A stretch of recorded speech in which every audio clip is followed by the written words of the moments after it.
Right! Hey! Well, that was real sharp, men. Nice and crisp. I've seen better marches and protest parades. Lucky for you, I'm sick of looking at your faces or I cancel your weekend passes.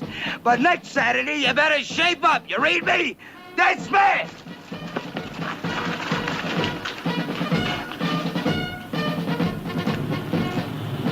Pyle? Oh, did you say something to me, Sergeant? Didn't you hear me, Pyle? I just dismissed the platoon.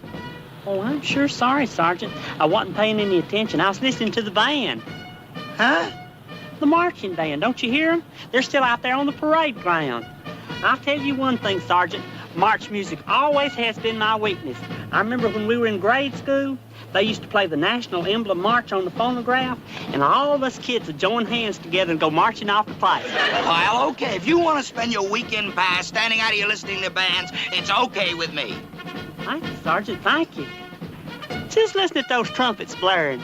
I tell you, that just covers me with goosebumps all over. Look there, Sergeant, goosebumps, look.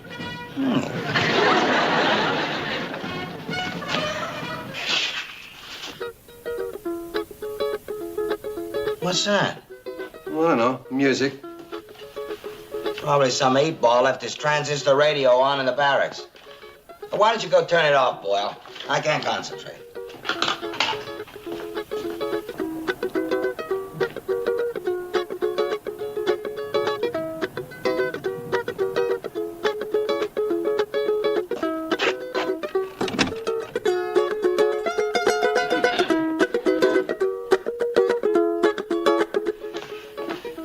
I thought you were going to turn off that radio. Oh, it's not a radio, Sarge. It's Pyle. He's playing the ukulele.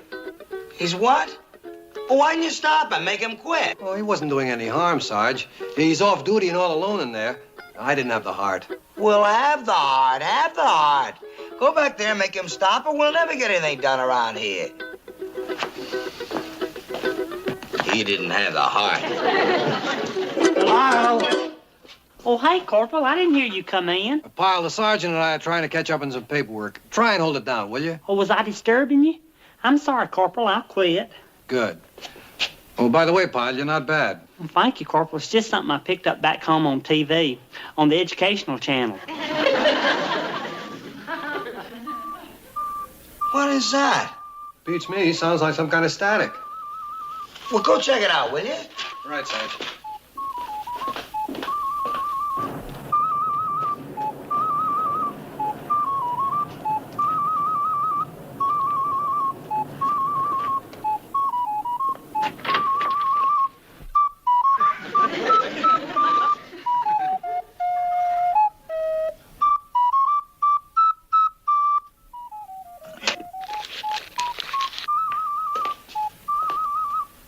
Well, what is it?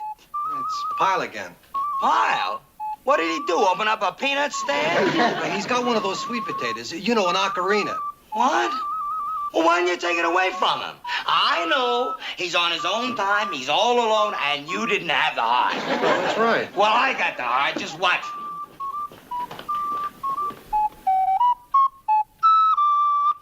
Pyle! Oh, hey, Sergeant. Golly, was I disturbing you again? What is it, Pyle? What's with the concert this morning? Oh, let me tell you about that, Sergeant. I sent away to Del Rio, Texas for a whole bunch of instruments, and I just got them yesterday. Cheap, too. Look here. I got myself a ukulele and a slide whistle and an ocarina and some bongos. Got the whole bunch of them for $7.95 and an autographed picture of Tex Ritter. Is this it? Yes, sir. Boy, didn't I get a bargain? I'm confiscating it, Pyle. Do you understand that? Huh? Confiscating. And you want to know why? Because this is a Marine base, not a conservatory of music. It's confiscated. When your enlistment in the Marine Corps is over, it will be returned to you. But till then... It's confiscated. Right. Well, I sure am sorry, Sergeant. Since you're going to take all the instruments, you might as well take this autographed picture of Tex Ritter, too.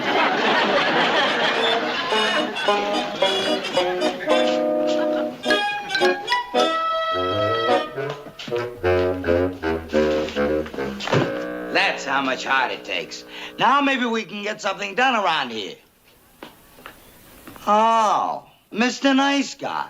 I suppose you would let him just go on blowing on that stupid thing, playing the ukulele, hitting them bongo drums? That's not the point. No? What's the point? The point is a pal can be a knucklehead. I know that. And then one time you got to get rid of some musical instruments, and another time you got to get rid of something else that's annoying you. Yeah, so what's the point? Well, the point is it's not the things you want to get rid of. You want to get rid of Pyle. What are you, some kind of psychiatrist? You don't have to be a psychiatrist. It's simple. Huh? Well, face it, Sarge. You can take things away from Pyle because they bug you. But you won't be satisfied until you get rid of Pyle himself, right? Isn't that right? You know something, boy? It's not just a matter of getting rid of Pyle. It's a matter of getting him properly placed in the Marine Corps. After all, I have his welfare at heart, and I just don't think he's properly placed here. Yeah? Yeah. I got an idea for Pyle, and you gave it to me. What, exile? It's just one chance and maybe 1,000, but it's worth a try. Well, what are you going to do? It's a long shot, but like I said, it's worth a try. Sergeant Carter, Corporal Boyle, was I disturbing you again? No, Pyle, I just want to return something to you. Here, they're unconfiscated. But I thought I was disturbing you. No, you weren't disturbing me as much as I thought. In fact, when I got back to the office and started talking about how much you love music, I realized that maybe I acted a little hasty. Listen, Pyle, you do like music, huh? Sergeant, music's part of my life. I never knew that. I started thinking about you standing out there this morning listening to that band and the look on your face. If you like music that much, who am I to deprive you? Golly, thank you, Sergeant. Tell me this, Pyle. Do you know anything about music? Anything at all? The way you handle that ukulele and that ocarina, you must have had some musical training. Oh, I can read notes. You can? You really can? Uh-huh. You see, back home in Mayberry, I sang in the church choir for over a year, and even if I do say so myself, I pick up on instruments real easy like. No kidding.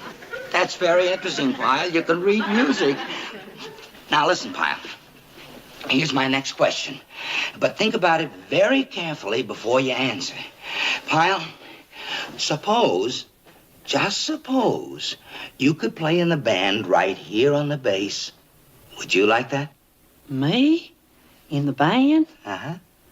Golly, Sergeant, I can't imagine that in my wildest dreams. Well, you never can tell about dreams, Pyle. Sometimes they come true.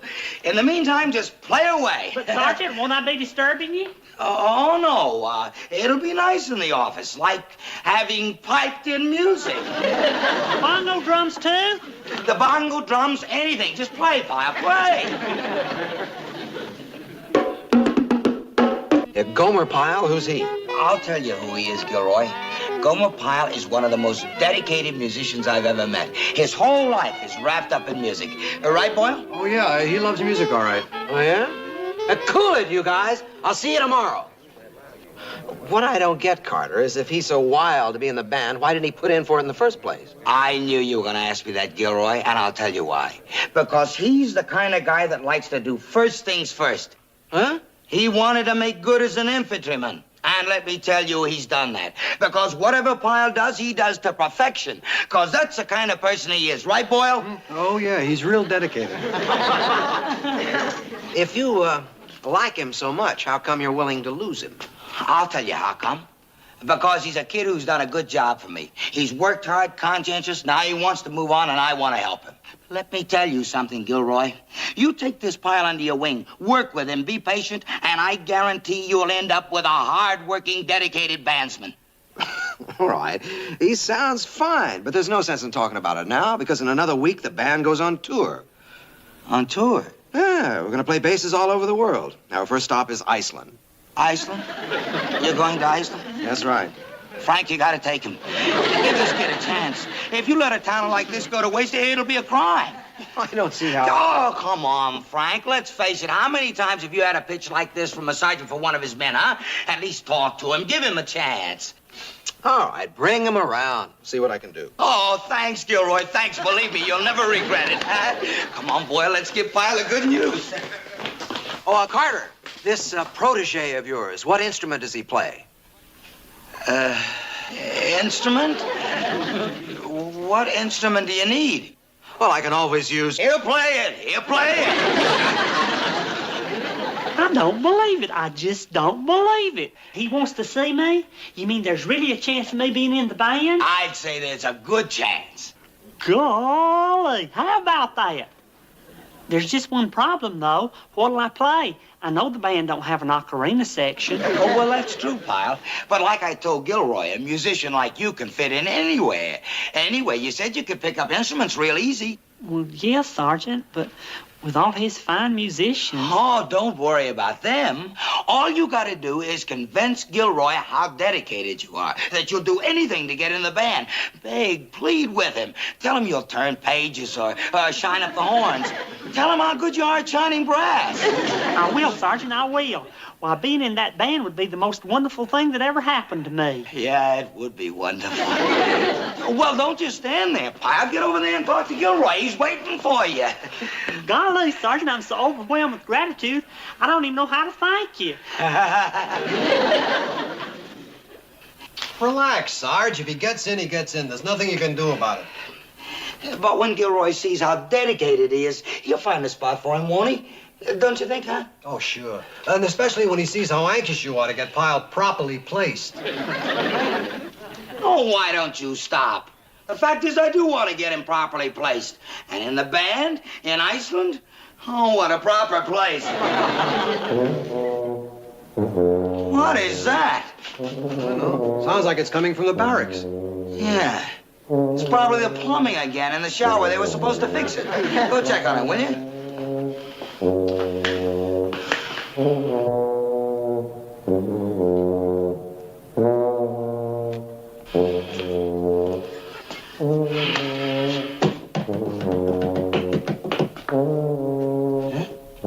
You gotta see this for yourself, Vince.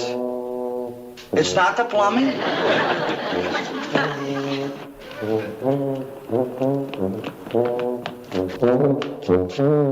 There's your plumbing.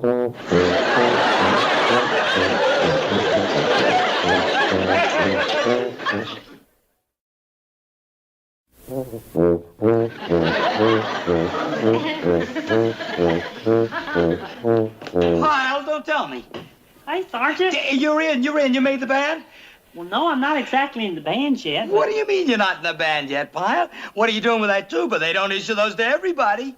Well, you see, Sergeant Gilroy gave me this to practice on. He wants me to be a standby for his regular tuba player. A standby, huh? Uh-huh. He's going to audition me Monday, and if I do real good, there's a chance of me really being in the band. A real chance? You think you got a real chance, Pyle? Well, Sergeant Gilroy was really encouraging. He said I had good lung power and the right-shaped lips. Yeah, well, I always thought that. I never knew about the lungs, but I could tell your lips were the right shape. Well, what happens next, Pyle? Well, Sergeant Gilroy spent about 2 hours with me showing me how to hold the tuba and how to work the valves and everything. And after he finished, I could play it. I told you I picked up on the instruments real easy like. No kidding. Listen to this.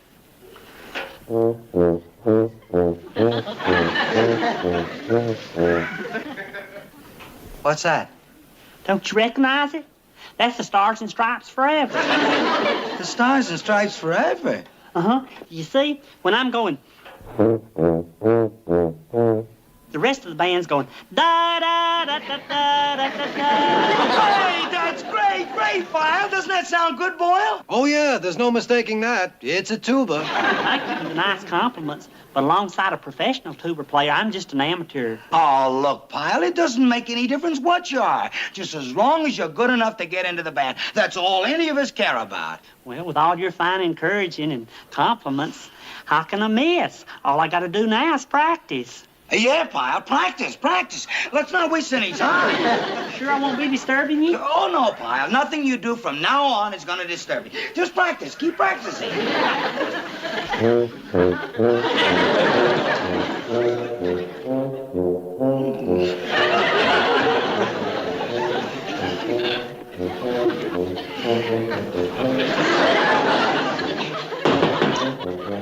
Who is it? Come in. Sarge, Sergeant Carter. Yeah, what are you guys doing up at this hour? Listen, Sarge, don't you hear it? Hear what? That honking. It's Pyle, Tubby the tuba. He's playing in the latrine. So he's playing the tuba. What do you want from me?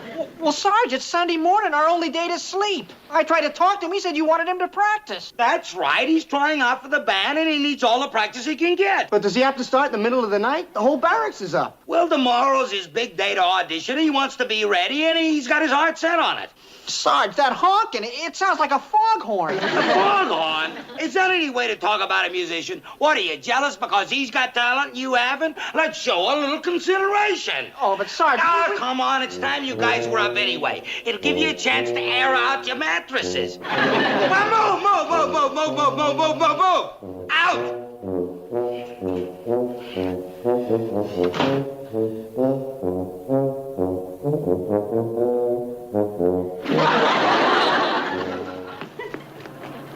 All right, Ace.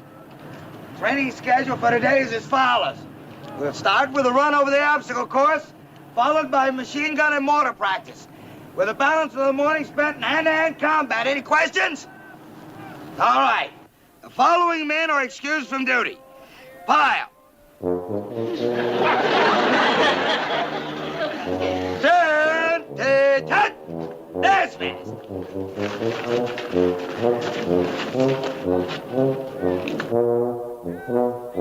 Sergeant Carter, Yes, sir. that noise coming from your barracks, what is that? Well, sir, it's one of my men. What's he doing? Practicing, sir. That noise is a tuba. You see, sir, he's auditioning for the band this afternoon, and he's so anxious to make good, I thought if a few extra hours practice would make the difference. That's very commendable, Sergeant, but that noise can be a little distracting, especially during duty hours. I suggest you find him another place to practice. Another place? A room with more privacy and plenty of insulation. Yes, sir. I'm sure I'll be able to find something.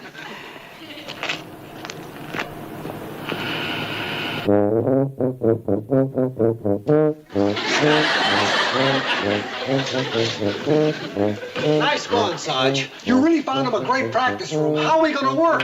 It had to be. Where else could I take him? I don't know, but can't we at least open up the window or a door to get some air in here? No, they'll hear it. Well, we hear him and it's murder. It's temporary, just temporary. Remember, today Camp Innocent, tomorrow Iceland. Boy, if we can last. He needs all the practice he can get. He's got to be ready by this afternoon. Yeah. It's temporary, just temporary. Sergeant Carter here. Oh, yes, sir, Lieutenant. Sir? You're over in the administration building and you can still hear him? Oh, yes, sir. We'll find another place for him. Right away, sir. Where?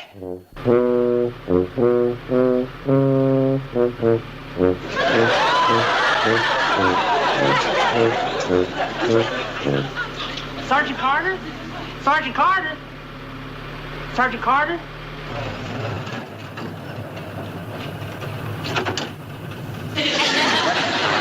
I've been practicing all afternoon, Sergeant. I think I'm about ready. No, Pyle, you still got an hour yet before your audition. Keep practicing, keep practicing. Okay, but I sure hope Sergeant Gilroy likes me. Oh, he will, Pyle. You sound great, just great.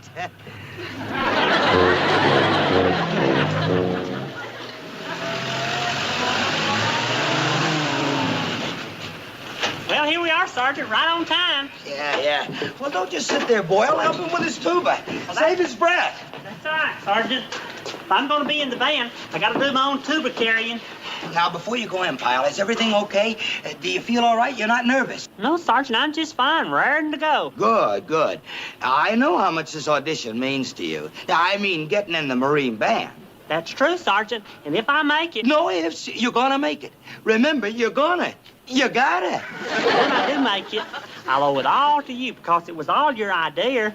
I never will be able to thank you enough. Well, don't worry about that, Pyle. I'll be thanked. Just knowing you're part of the band will be plenty of thanks. Well, I guess I better get going. Right. Hey, there's Sergeant Gilroy. Hi, Gilroy. We brought you tuba player. Good? How's he doing?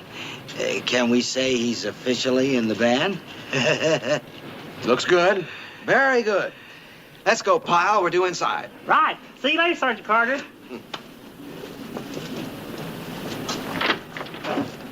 Do you see that?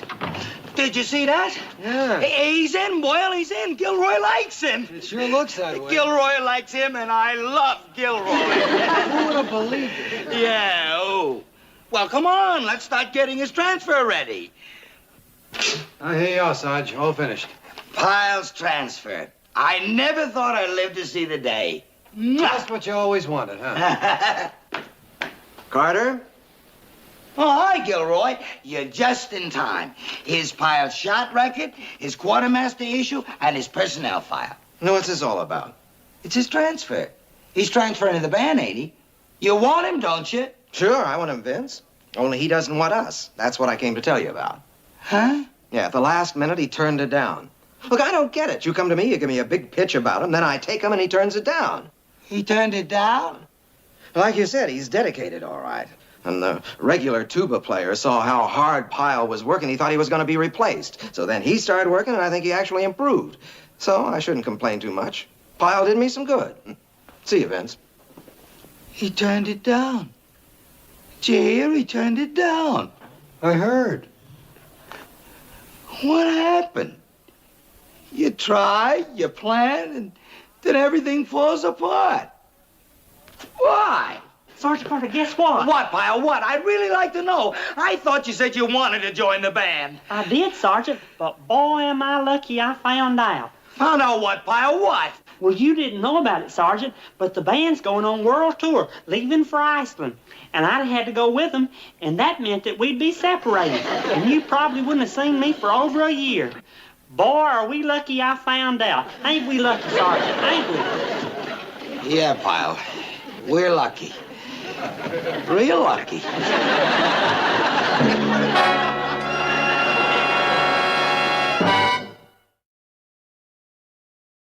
Well, that's that. Anything else we ought to do? Yeah. Let's get started on supply requisitions. If we finish up in time, maybe we can take in a movie in town. Hey, that's a good idea. We could use some relaxation. That's for sure. Sarge, you don't think. Don't think, just come on.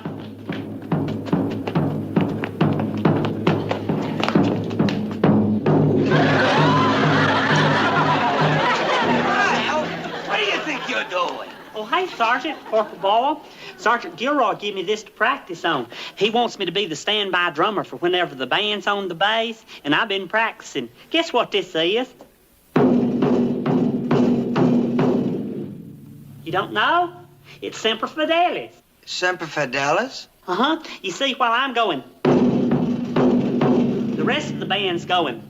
Da, da, da, da, da.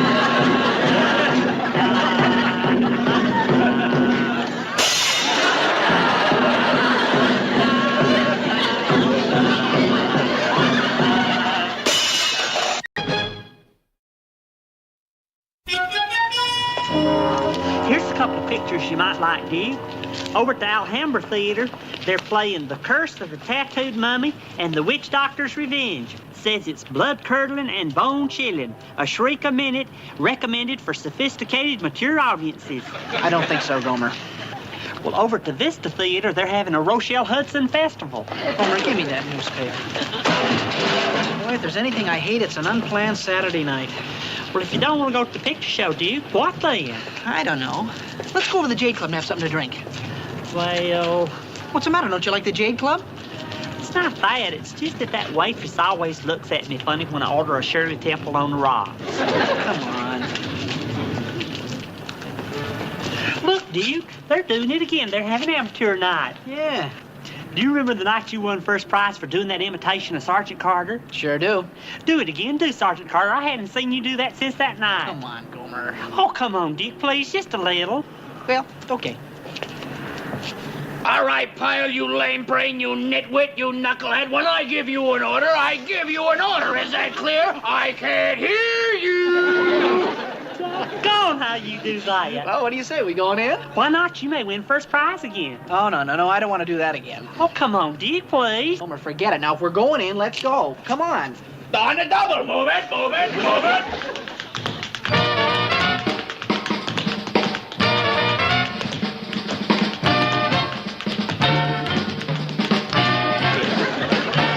love tap dancing, don't you, dear? I like it especially when they do an imitation of a railroad train. Yeah, that's probably her big finish.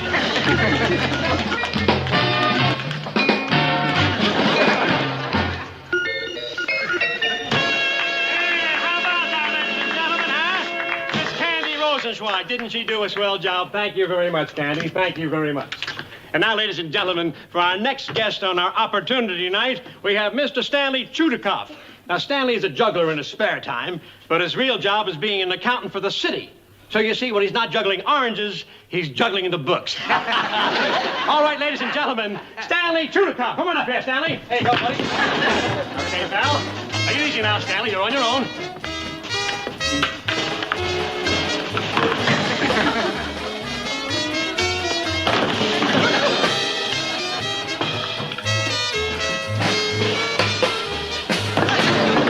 You know something, dear? It's a lot like it was last time. I don't mean to put these people down, but I bet you could go up there and just walk away with first prize. Forget it, Gomer. And now, ladies and gentlemen, Stanley is going to bring you the grand finale of his act. Ladies and gentlemen, Stanley Chudikoff is going to juggle a half a dozen eggs. If you won't do Sergeant Carter, then do some of the ones you do around the barracks. You know, like Jimmy Durante or Boris Karloff. You do Boris Karloff real good. You even get to look like him. Yeah, but Gomer, I don't feel like it tonight. That was just like the way it was last time. Last time, Oh, Gomer. Well, better luck next time, Stanley. But it was a good try, wasn't it, ladies and gentlemen? Let's give Stanley a nice little hand here, folks. Come on. Huh? Good boy. Thank you, Stanley. That's all, and thank you very much. Well, ladies and gentlemen, that's all the contestants we had lined up for this evening. Unless, of course, there's some other talented amateur out there in the audience who would like to come up here on the stage and show us what he or she can do. How about it, folks? Anyone else?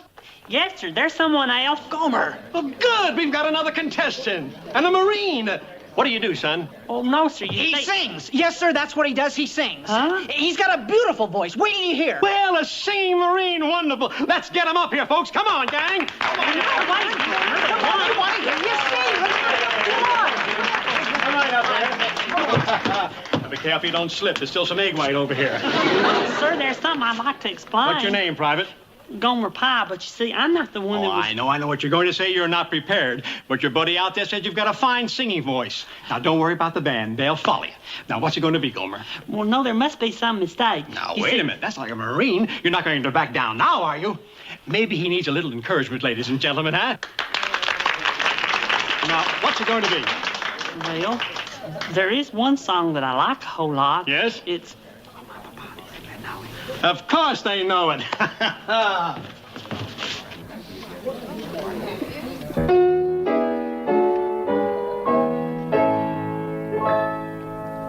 Oh, my papa, to me he was so wonderful. Oh, my papa, to me he was so good. No one could be. Hey, Frank, give me what you got in the register. And so lovable. Oh, my papa, he always understood.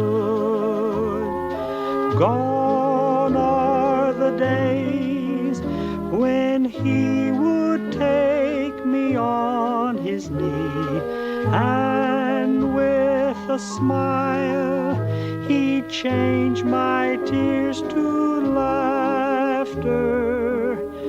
Oh, my papa, so funny, so adorable, always the clown, so funny in his way. Oh, my papa, to me he was so wonderful. Deep in my heart, I miss him so today. How about that? Wasn't that beautiful? That's wonderful. Thank you. That's real fine, Gomer. Oh, no. Don't go away. We need you. Stand right right over there. Now, if we get all our contestants up here, this will be it, folks. This is the time, the moment of truth. Now, we're going to judge this strictly by applause. This is Sam Griffith, ladies and gentlemen. Thank you, Sam. Miss Candy Rosenzweig. Thank you. Stanley Chudikoff.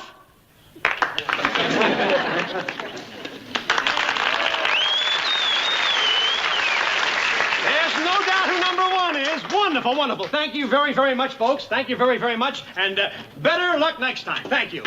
Right over here, Gomer. That's fine, yes. Good deal. And congratulations. And here's your check for $25 with the best wishes of the management of the Jade Club. Golly. Let's hear it for Private Gomer Pyle, ladies and gentlemen.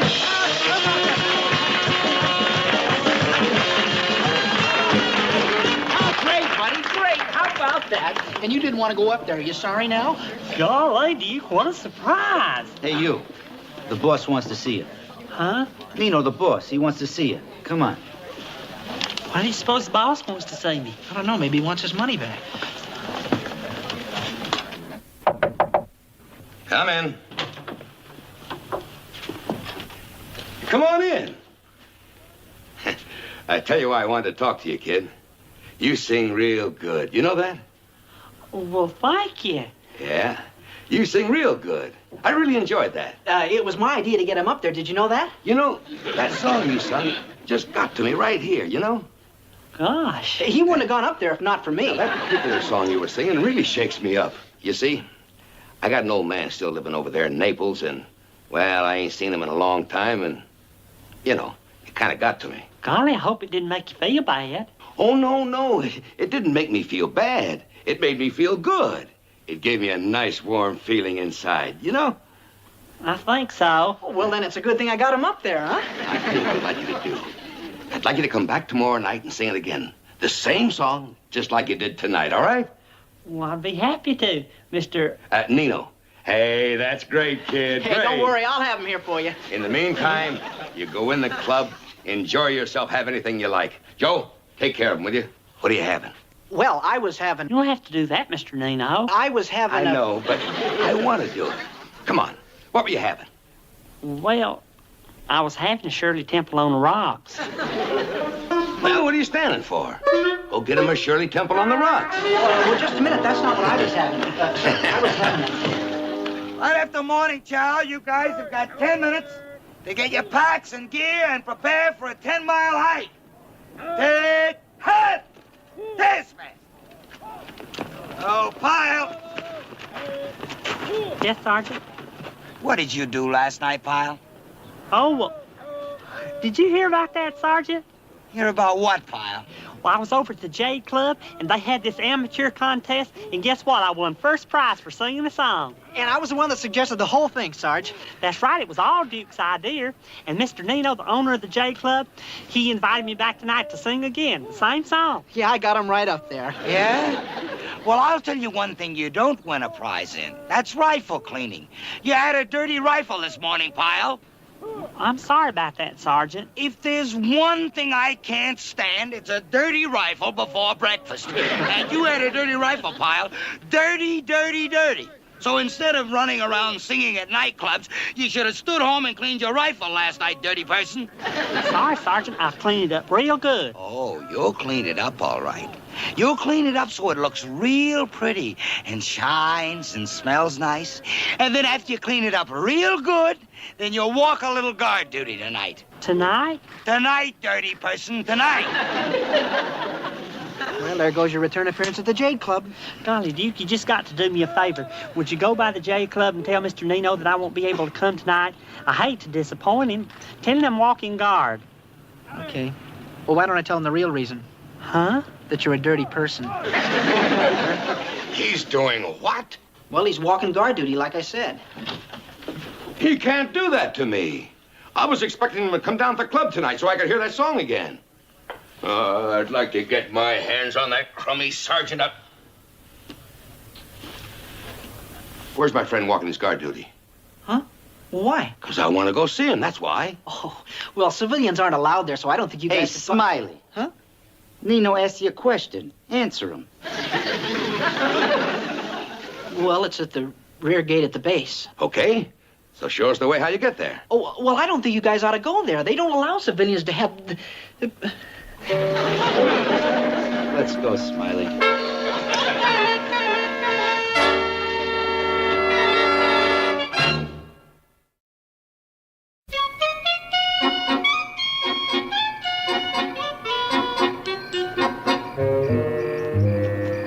Hey, Sergeant.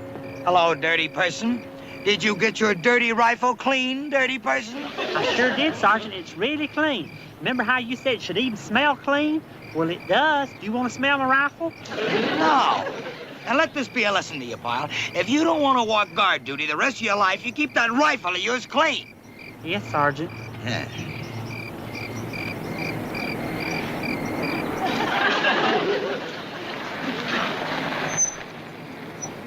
There he is. Good, call him over. Well, he's walking guard duty, and when you walk guard duty, you're... I'll call him. Gomer! Gomer!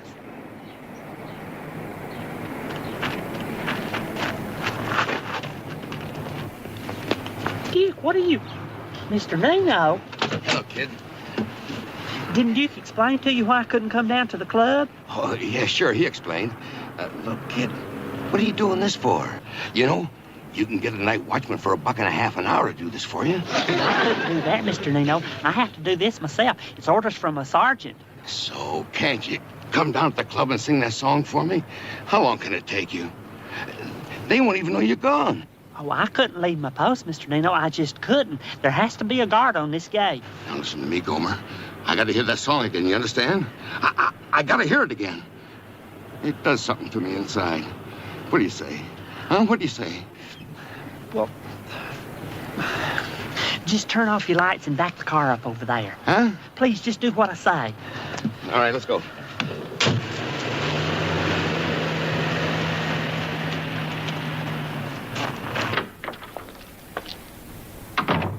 Oh, my papa, to me he was oh, my papa, to me he was so good. No one so gentle and so lovable. Oh, my papa, always understood. Kyle? You kidding, huh?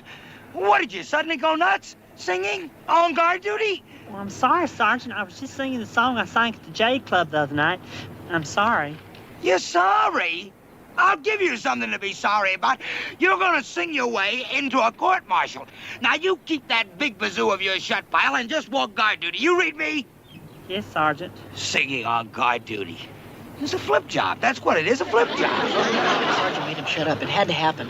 Well, look, I think I'll get out now, fellas, okay? Yeah, sure. You know, that sergeant's beginning to bug me. Me too. Hey, Nino, why don't me and Franco try and find that sergeant, huh? We'll take care of him. Oh, what are you, crazy? Oh, we don't want to kill him, boss. Just break something, like an arm, a foot. You know, just to scare him. Hold it, stupid. Don't you know it ain't nice to hurt a Marine sergeant? I'm gonna try something else, though. Psychological pressure. What's that? You'll see. All right, let's go.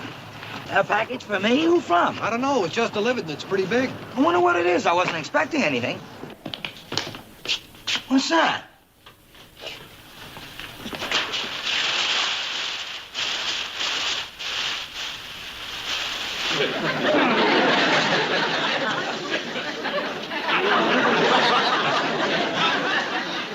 I'm not stubborn, Boyle. I'm not stubborn. Yeah, but all he wants to do is hear Pyle sing, so let him. You don't know who you're getting involved with here.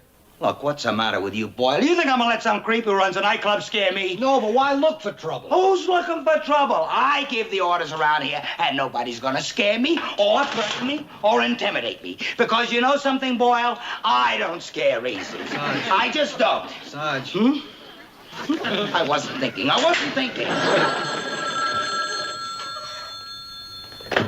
B Company, Corporal Ball speaking. Oh, yeah. Well, I'll have to get him for you. Hold on, please. What's that? Well, it's for Pyle. So what's with the personal phone calls? That crummy sergeant, I could hear him yelling. How about a broken thumb, huh? Not the whole hand, just the thumb.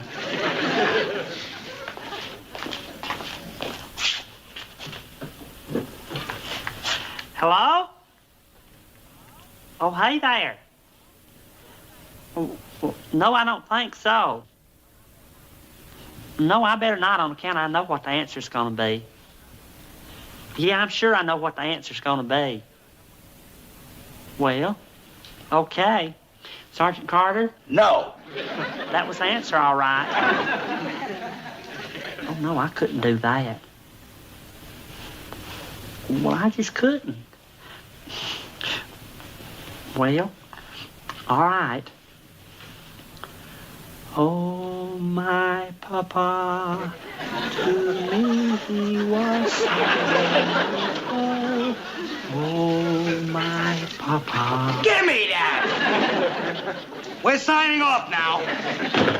You get back to your barracks on the double. You hear me? Yes, Sergeant. This is a Marine base run by Marines, not civilians. And we don't change our plans around here just because some civilian makes a request or makes threats. You got that? Well, yes, Sergeant. Out! Out! Out! Out! Out! Out! Out! And you can tell your friends I don't scare easy. You hear that?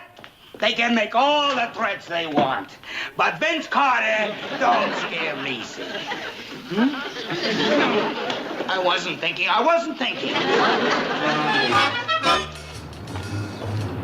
Hey, Sarge. Don't look now, but I think that car back there is following us.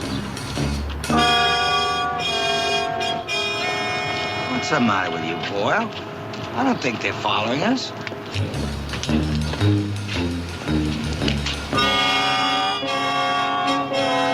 Walk fast.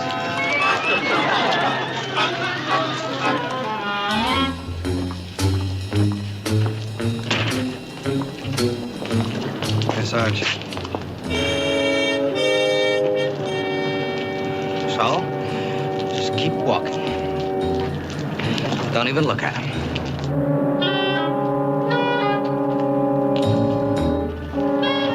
Walk fast, walk fast.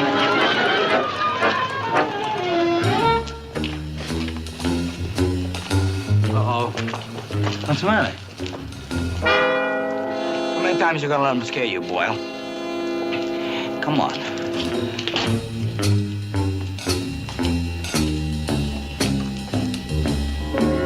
You see? There ain't even anybody in there.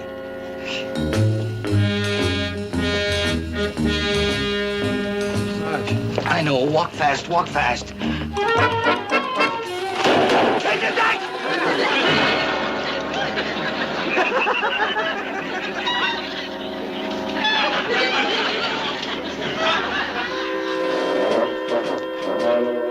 Where's Pyle? Is he in his barracks? I didn't see him. Why? Why? I want him to know I can fight a war of nerves as well as anybody, that's why. You can tell him that when you see him. Huh? Well, as long as his buddies keep trying to scare me, the J Club's off lemon stand. You can tell him that, too. Well, why take it out on him, Sarge? It's not his fault. All I know is, ever since I told him he couldn't go into town and sing at that club, well, I've been getting scared, son of me. Well, it's not gonna work because... Oh, I'll tell him myself. Hey, Carter. Hey, Sergeant Carter. Over here, Carter. Hello, Sergeant. Huh? You want to come with us, Sergeant? Are you guys crazy? On a Marine base, if you... Let's go, Sarge, in the car.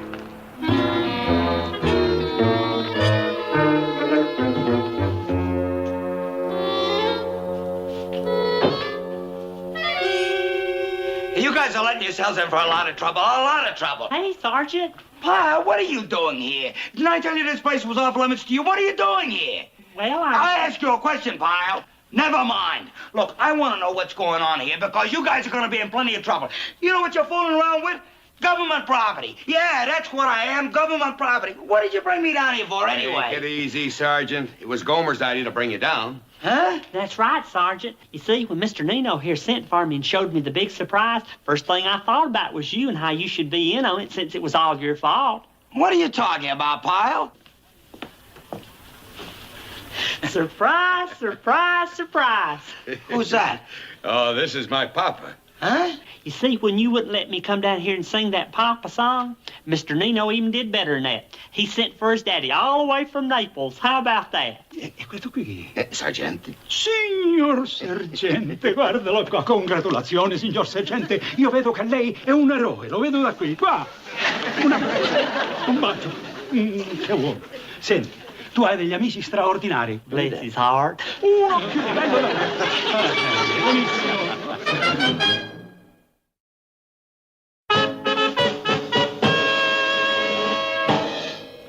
Mr. Nino, the owner of this nightclub, asked me to sing this particular song for a very special occasion, to welcome his daddy who just come to this country. Hey, Papa Gregorio.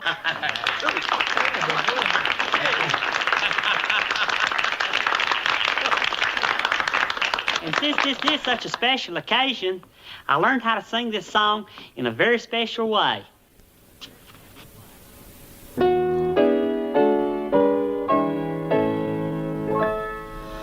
Oh, mein Papa, sei l'uomo più adorabile. Oh, mein Papa, sei l'uomo più sincero. Oh, mein Papa, sei tanto caro e amabile. E nel tuo cor c'è la bontà degli occhi tuoi, gli sguardi m'accarezzano perché lassù per te son vivo ancora. Oh, mein Papa, fratello amico. Che succede? Quello lì sta cantando. Papà, sei tutta la mia vita e sei l'amore.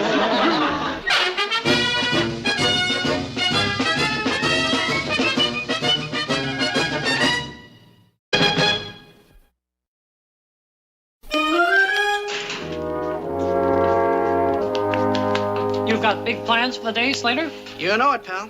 Where are you going? I'm heading straight for that Watusi place, the Booze A Go-Go. There's a little dancer there named Dolores who's got big eyes for me. Oh, yes. Is she the one in the cage? That's right. In a cage? What kind of place is it where they keep a person in a cage? Well, they have to keep her in a cage, Gomer, because when she dances, she gets wild. You gotta see it to believe it, really. Well, I don't think I'd enjoy that very much. It bothers me to see an animal in a cage, much less a human being. Yeah, but she's happy in that cage, Gomer. She's happy. Dunk, dunk, dunk, dunk, dunk, dunk, dunk, dunk, dunk. You want to try that with your pack on? Sorry, Sergeant. All right, you guys, listen up. I thought it wouldn't hurt to inform you clowns that the fleet's in and it's Saturday, and that means crowds and horsing and trouble, which I want you to stay out of. Is that clear? Aye, aye, Sergeant. Good.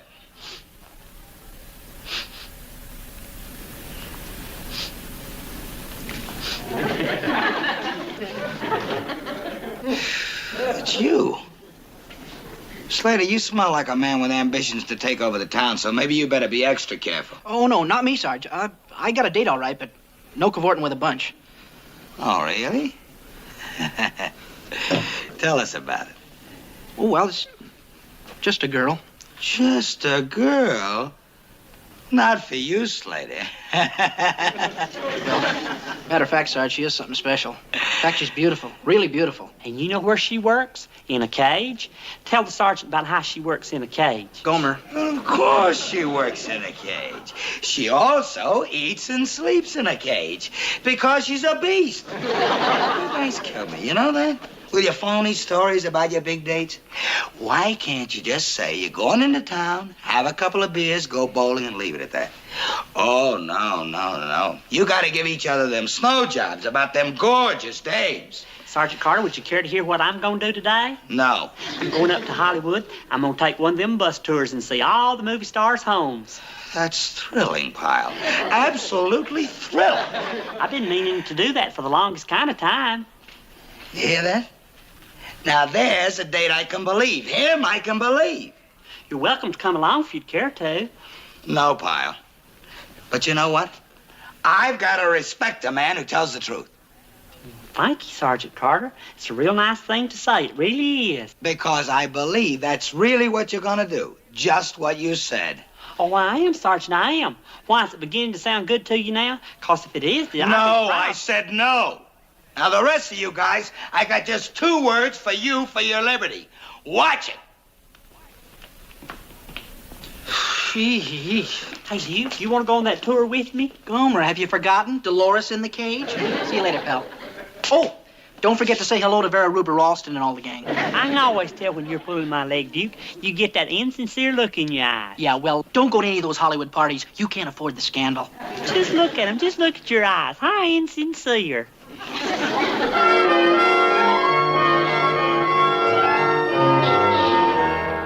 Now on Foothill Road in fabulous Beverly Hills. On the left, we see the beautiful home of that famous piano-playing star, Liberace. Do you know what I heard? He has a swimming pool shaped just like a piano. And his bed is shaped like a piano also. Really? You see, his whole life is so involved in piano and piano playing. And on this same street, we see the home of the very glamorous and popular young movie star, Tina Tracy. Tina Tracy? Why, I've seen every one of her pictures. Excuse me, ma'am, I gotta speak to the driver. Driver, would you do me a favor? Sorry, no refunds. Oh, it's not that. I'm having a wonderful time. I was just wondering if you'd stop for a second while I got a picture of Tina Tracy's house. It'd mean a lot to me. It really would. Yeah, well, okay, you'll be in a serviceman. But just a second, I got a schedule to keep. Thank you.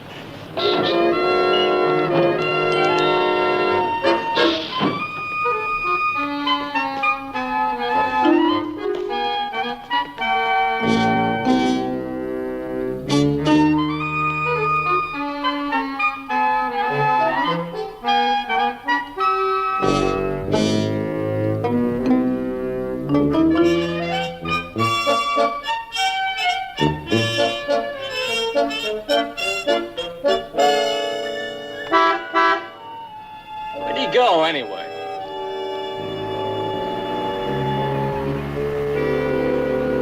If he's gonna leave the tour, he could at least said goodbye.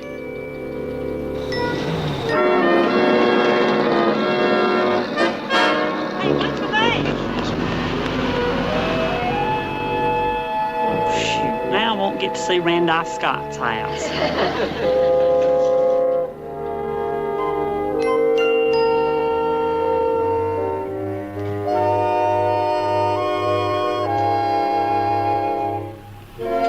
Hi, Private.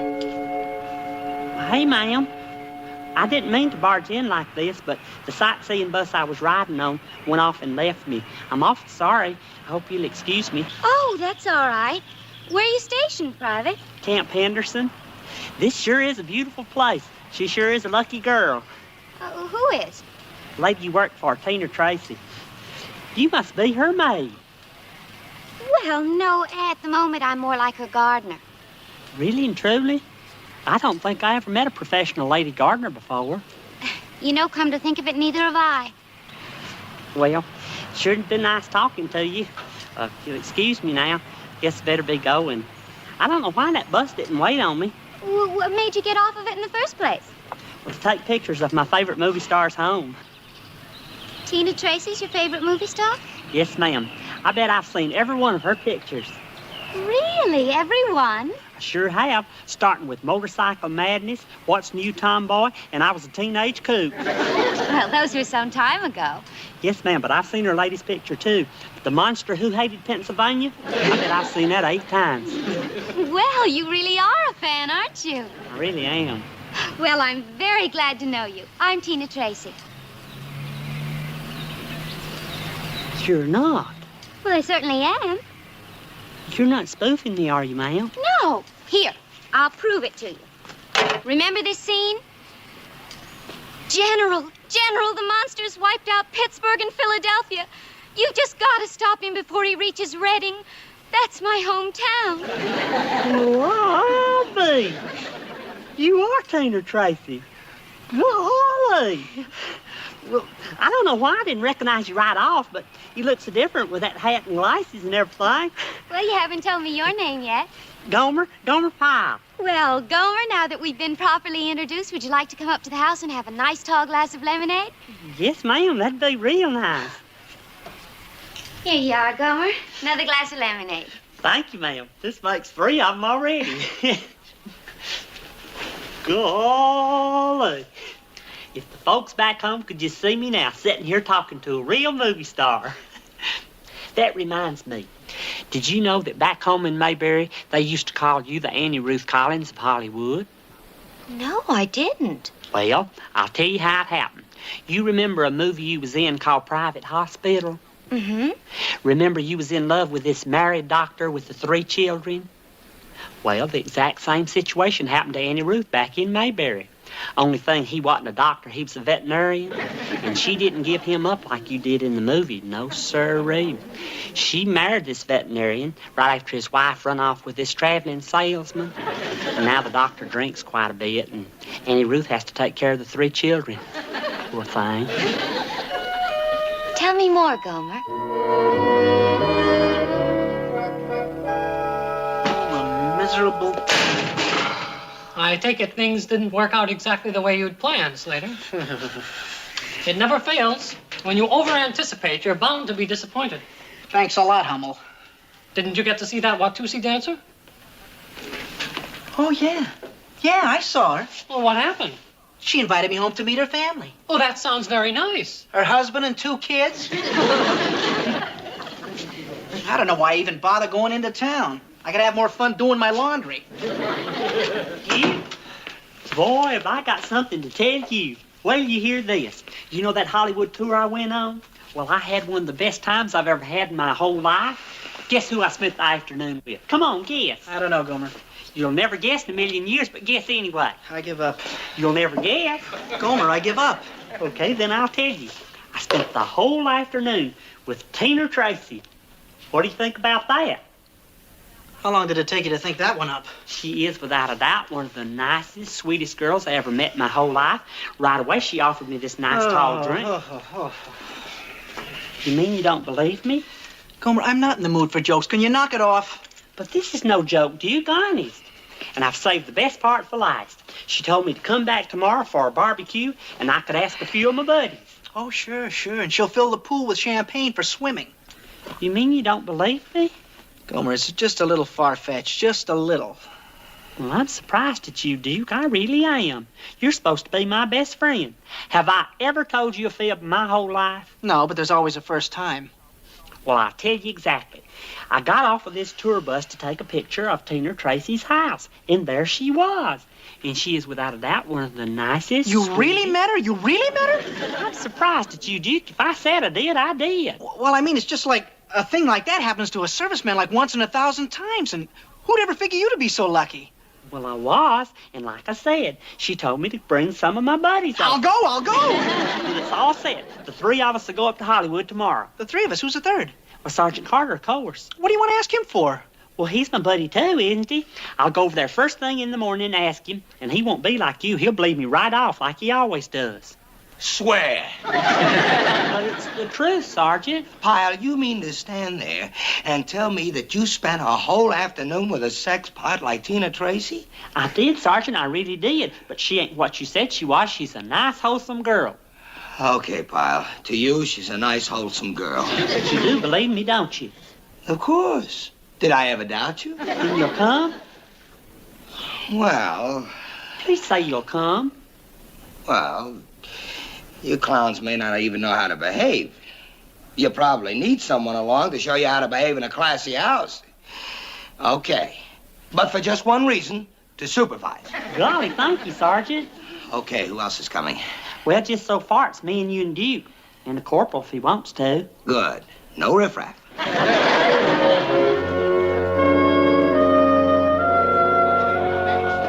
You had to open your big mouth, huh, Pyle? Look at all them guys.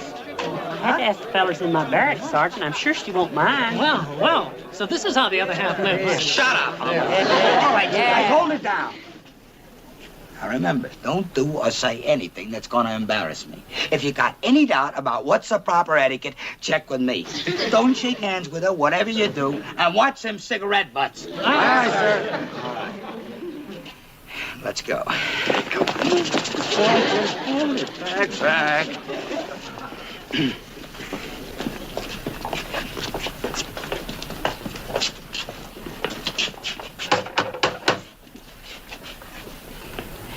You sure she's home, Pyle? She's expecting me to be here, she said.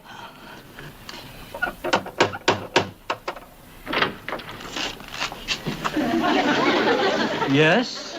Good afternoon, sir. My buddies and I are here to see Miss Tracy. I'm sorry, Miss Tracy is not at home and is not expected. But she's expecting us. I'm afraid that's not likely. Miss Tracy has been in Europe. Good day, gentlemen.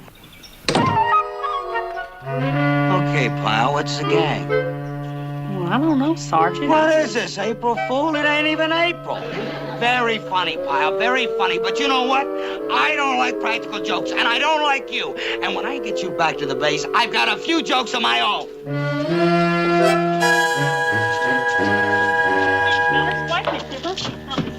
I was really here yesterday, and she didn't buy me. Wait a minute, Sergeant. How am I going to get back to the base? You made up a movie star and make up a car.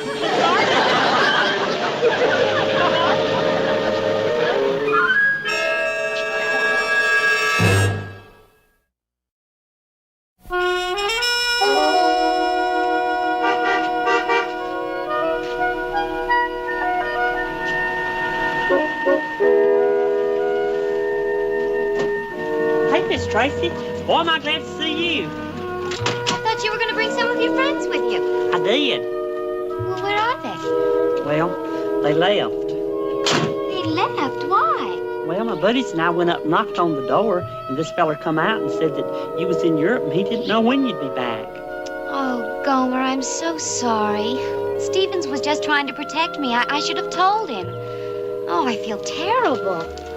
Do you suppose we could call them and explain?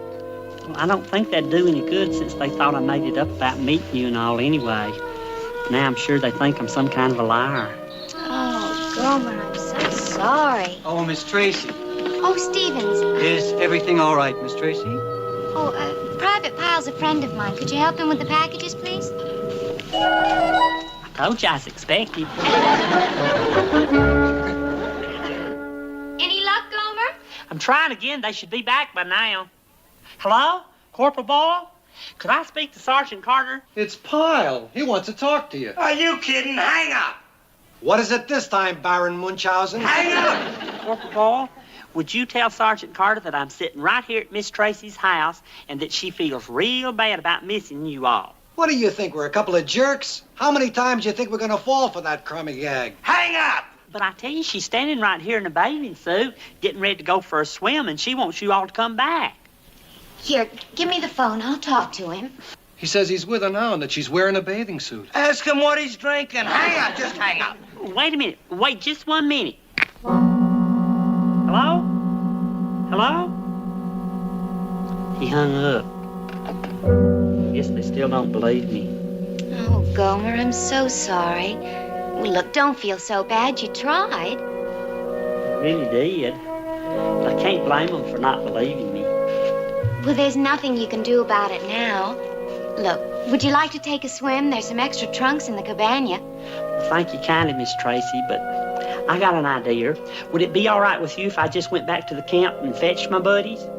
Well, sure, Gomer, but isn't it a lot of trouble? I mean, you'll be hours. Well, yeah, but I just wouldn't feel comfortable swimming here while back at the camp they was doubting me. So I'll just rush on back and straighten things out, and we'll see you later. Oh, Gomer, you sure are the conscientious one. Is Pyle back yet? Not yet, Sergeant. Well, I want to talk to him. I want to talk to him real good, and then I want to talk to you guys. Why? What did we do? Let me tell you something about characters like Pyle. When these truthful, never tell a lie guys like him go, they go all the way just like that. I've seen it happen before. And you know whose fault it is? You guys. How come? It's psychological, and you guys are to blame. I don't get it. I think I know where the sergeant is going. Shut up, Hummel. Look, every weekend, Pyle listens to you guys bullying each other about the big deals you got cooking in town. He's getting an inferiority complex. So what does he do? He cooks up a big deal of his own to impress everybody. Only it's all in his head, see? In other words, he's fantasizing. What? You think so, Sarge? You think it's all in his head? I know it is. And when I see him, I'm... Hey, Sergeant Carter, I'm glad you're here. Guess what? What, Pyle? It couldn't have been more than 10 seconds when Miss Tracy showed up. Huh? Pyle, listen to me. You're fantasizing, and it's got to stop, okay? But it's the truth. She only went shopping and she forgot to tell Mr. Stevens to expect us. She was sorry she could be about the mix-up. She sent me here to fetch you back to her house. You don't believe me neither, do you? All right, I'll tell you what I'm going to do. Listen to this. I'm going to prove to you I've been telling the truth. I'm going to call her up and let you talk to her. She gave me her phone number, so you and the fellers come on with me to the day room, and I'm going to call her. Gomer. Please, Duke, you just got to believe me. You above everybody else. You just got to.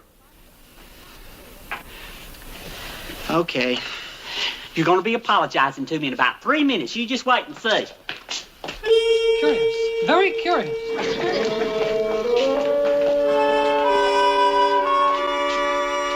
Now what is it, Gomer? I'm looking for the piece of paper with the phone number on it.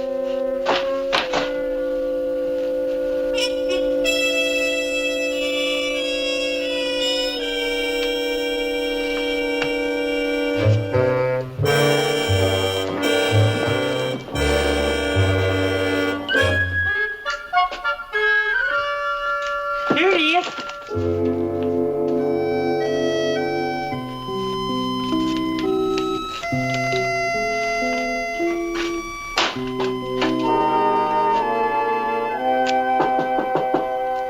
It's open, it's open. What are you doing here, Pyle? What do you want? Sergeant Carter, I know you're mad at me, but could I talk to you for a minute? No. But I've got some good news for you, Sergeant. You being transferred? Oh, no, this is good news. I just talked to Miss Tracy on the phone. Take it easy, Vince. Don't let him aggravate you. You're right, Boyle. Pyle, get out of here. But listen, Sergeant, she's coming down here to pick us all up and take us home with her. She's coming here to the base. Pyle! She is. She really is. Oh. Oh, then maybe I better get ready for her. Oh, one more thing, Sergeant. Do I have your permission to bring Miss Tracy on the base? Of course, Pyle, of course. Bring her anywhere you want. Bring her to the barracks. I'll be there to welcome her. Thank you, Sergeant. I'm glad we're buddies again. You do believe me. Oh, of course. He says he's going to bring her here. You think maybe this time? Are you nuts, Boyle? He's caught up in a pack of lies. He'll come up with another excuse. You think he's flipped or something? I don't know, but it's time for the cure. Come on. Where are we going? To the barracks. What for? Look, I don't know what this clown has cooked up, but this time, when he comes in with his latest excuse for why she couldn't make it, we'll be ready for him. Did you have any trouble finding a place, Miss Tracy? Oh, not a bit. In fact, it was a very nice ride. And I'm glad we're going to get this whole thing straightened out once and for all. The fellas should be ready now. They were getting all spiffed up when I left. Did they finally believe you? Well, it took a lot of doing, but I guess they finally did. My, don't you look pretty? Ain't they gonna be surprised? Well, here we are. Who is it? It's me, Gomer. All right to come in? Oh, sure, Pyle. Come on in. Eyes, hey!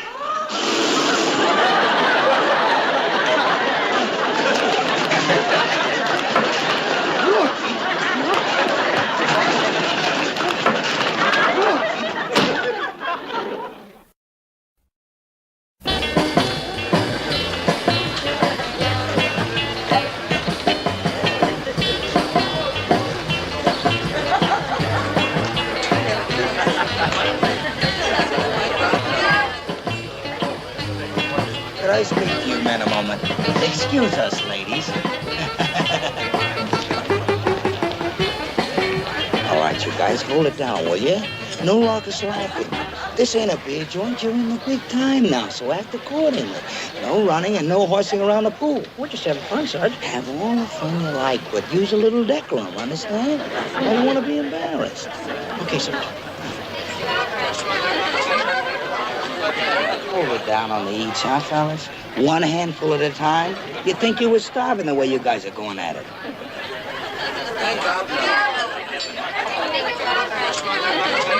That's so funny, Gomer. Hey, Sergeant. Huh? A beautiful party, Miss Tracy. My compliments. Well, thank you, Sergeant. Gomer here was just telling me how wonderful you've been to us. Well, I do what I can for all the men, Miss Tracy. They're like a bunch of kids, you know. They need constant looking after. We're sure lucky to have somebody like Sergeant Carter. There ain't nothing he doesn't know. Isn't nothing, Pyle. Isn't. Not ain't. Miss Tracy, he's watching us all the time. Yes, I have to keep my eye on him every minute. You never can tell when one of them's going to do something foolish.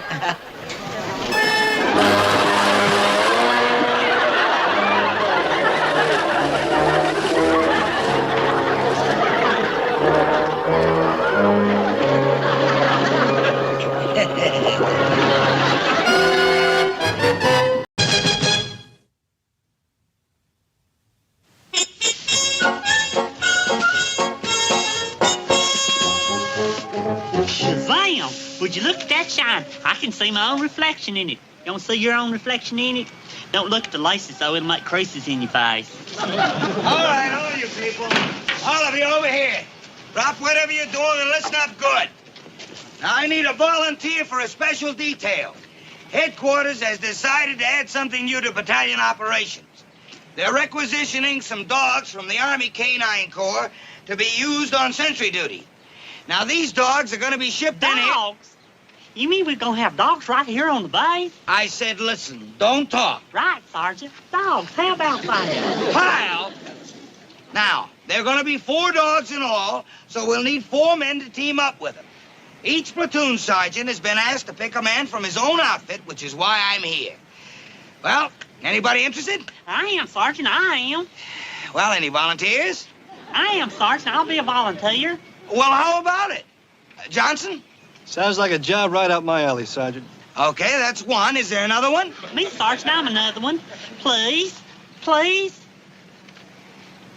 All right. It's between Pyle and Johnson. The rest of you people, as you were. Have you had much experience with dogs? Oh, yes, Sergeant. I can't remember a time in my life when I didn't have a dog. I've had 25 in all. Let's see, there was Nellie and Pepper and Gilmore and Chew Chin. Okay, Pyle. Chew Chin was a child. Swell. Then there was Champ. He was one of the first dogs I ever had. Talk about good-natured. Why, he wouldn't even scratch for fear of hurting the fleas. That's very interesting. Then there was Pyle. He was one of the finest retrievers that ever was. Oh, it was a thing of beauty to see him jump into an icy creek and swim across and fetch a duck. Pretty near broke my heart when he got too old to retrieve. I knew he was just about through, though, one day when he run up to the creek. He stuck his paw in the water to test the temperature. I think that's one of the saddest things in the world, when a good hunting dog is too old to retrieve anymore. Don't you think so, Sergeant? Will you knock it off? How about you, Johnson? You had much experience with dogs? Sure have, Sergeant. But I didn't have them just as house pets. I was a mule skinner, and I had them kind of rough dogs they have in this canine corps. Knew how to handle them, too. When they acted up, I gave it to them good. You mean you whooped them? Well, let's just say I had my ways. But when I gave them an order, those monsters listened. Well, I never considered any dog I ever had a monster. Each one was a fine animal, and I give him his due respect. Why, I never would in the... What is this, a dog debate? Now, look, Johnson, they're looking for dog partners, not lion tamers. Can you do the job or can't you? Please, Sergeant, give me the chance. I'll make good. I promise you'll see. Sergeant, I guarantee you I'll handle that dog the way you handle a platoon. Yeah? Yeah, you know, with the old iron fist. Rah, rah, rah. Even when they do it right, you don't let them know. Huh? So they come to look at you as just a big, mean, ugly brute. Pyle, ordinarily I wouldn't pick you for anything. It usually ends in disaster.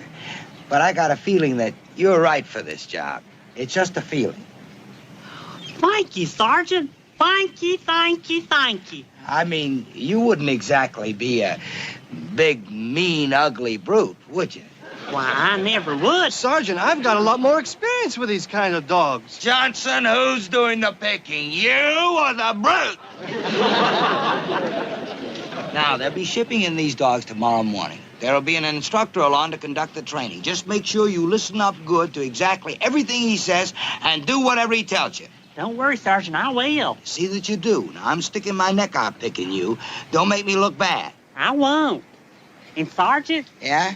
Thank you, thank you, thank you.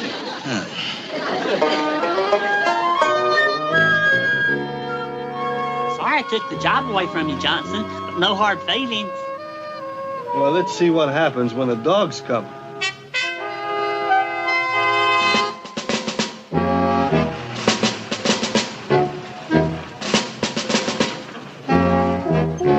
Hey, fellas, the dogs is here. Just look at them beauties. Ain't they something? Hey there, Poochie, you old sweet thing. Don't get too close to them. They're a little edgy from the trip. I don't blame him. I'd be edgy, too, if I'd come all this way locked in a cage. Hi, Sergeant Carter. Sergeant Myers. These are men who'll be working with the dogs? Right. I'm your training instructor. It'll be my job to teach you to take over the dogs. Do we get to pick out the one we want? Can we do it now? This ain't a pet shop window pile, and you ain't picking out a puppy for your birthday. Now pipe down and listen. First, I want to get these hounds settled down and used to their new surroundings. Let's meet in about an hour and get started. Right. We'll be there with bells on. See you later, you beautiful thing. I told you not to get too close. These animals have been trained to attack strangers. Don't you understand? We won't be strangers long. I'm gonna be a daddy to one of you. When you get out of here, go. These animals are already highly trained, qualified sentry dogs. Now it's just a matter of them getting used to their new partners. From now on, you and the dog you've selected will become inseparable. Only you will pet, feed, or otherwise handle your dogs. Now, these dogs have names which you will continue to use. This is Ripper. This is Mauler. This is Tiger. And this is Killer. Mean names, awful mean. Now, it's going to take a little time for your dog to get used to you and become your friend. To break the ice, I want each of you to move over to your dog real easy-like and stand beside him. Don't do anything else. Just stand.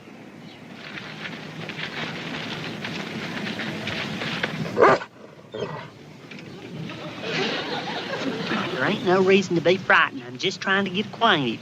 Now, slowly, real slowly, reach over and pet your dog. Don't do anything to startle him. That's okay. Don't let it throw you. Killer happens to be the toughest one in the bunch. It may take a little longer with him. But that name of his ain't helping none. Every time you call him Killer, it only reminds him to stay mean. Lyle, you might be glad someday he is mean. He might save your life against a saboteur or something. Okay, now try petting him again. Nice and easy like. Lord, if he's this way with his master, I'd hate to think what he'd do to that saboteur.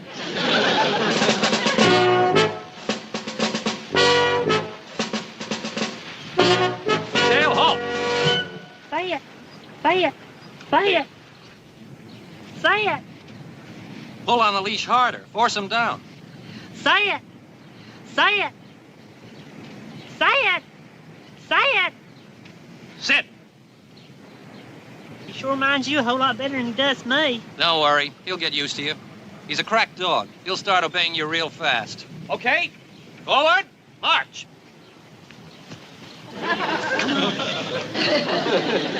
Father. Father. Come on. Father. Come on, Father. Heel. You're trying to embarrass me in front of everybody. You're doing a good job. First man. Next man. Next. Next.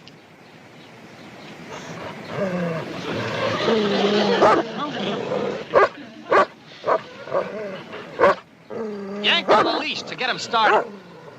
Come on. Come on, Killer. Come on, Killer. Killer, come on. Paul is sure having his troubles, huh, Sergeant? Yeah.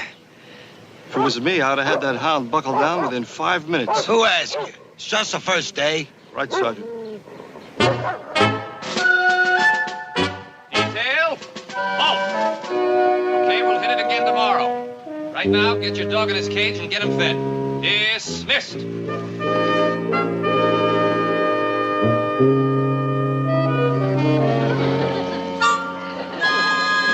Come on, Killer, get in. Please get in. Come on. Get in. Get in now. Come on, Killer, get in. Please get in. Come on. Pyle, are you sure you're going to be able to handle that dog? Yes, Sergeant. It's just going to take a little time. Well, there ain't going to be too much time. There's a lieutenant from the Canine Corps coming at the end of the week to check you guys out. Now, if you don't think you're going to be ready, say so right now, and I'll get Johnson to take over. Johnson? Oh, please don't do that, Sergeant. He'd be mean to my dog. Pyle, that might be the only way to handle this hound. Don't worry. Me and him's going to get along just fine, ain't we? I don't know. I'll get to him, I promise. Just give me a little more time, Sergeant. Well, not too much more, because if there's no improvement, I'm going to make the switch. I'm the one that's responsible, and I ain't staying out on that limb much longer. It'll be all right, Sergeant. I just know it will.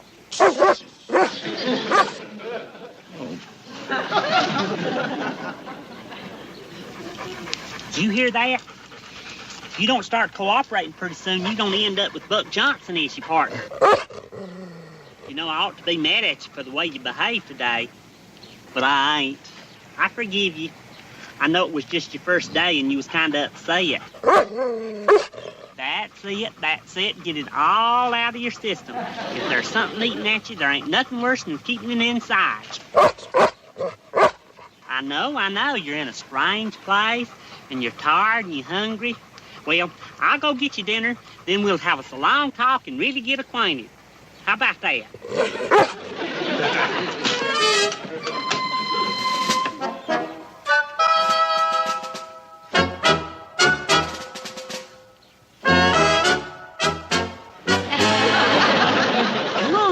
Come on, jump. Come on, please, jump. Come on, Killer. Come on, jump.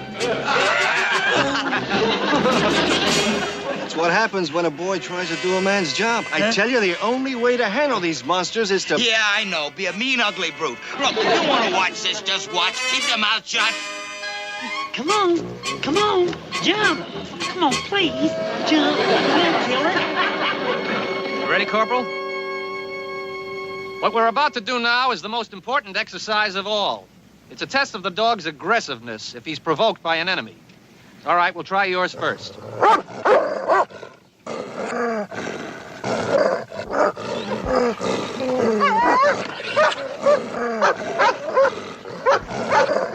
Okay, that's enough. Fine. Okay, Pyle, you next.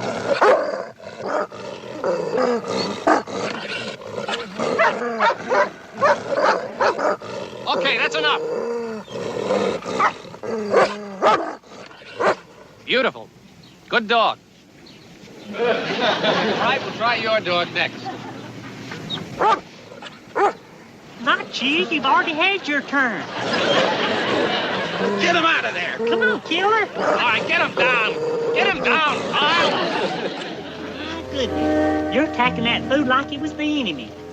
When you're off duty, you've got to learn to relax a little. You've got to forget this killing all the time and learn to enjoy life. It's no good if you have nothing in your heart but hatred. You've got to learn to love a little, too. My goodness, your muscles are as tight as guitar strings. Ease up. Stretch out a little. That's better. You see, underneath it all, I know you got nice qualities. The whole trouble is that name they gave you, Killer. You figure you just got to live up to it. If you had a different name, maybe you'd act different. In fact, why don't we call you by something else when you're off duty? Let's see. Now, what could we call you instead of Killer? How about Limney Gilbert? I used to have a collie by that name, and he was as gentle as he could be. Limney Gilbert. How's that hit you? Hey, Limney Gilbert.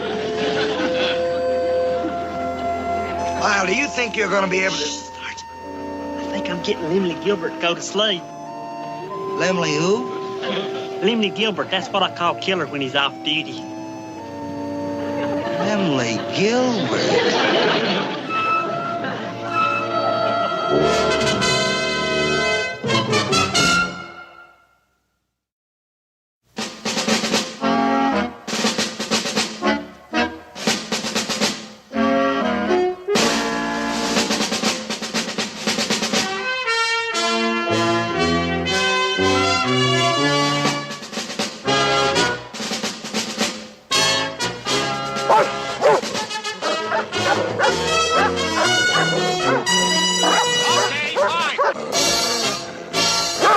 Fine, good.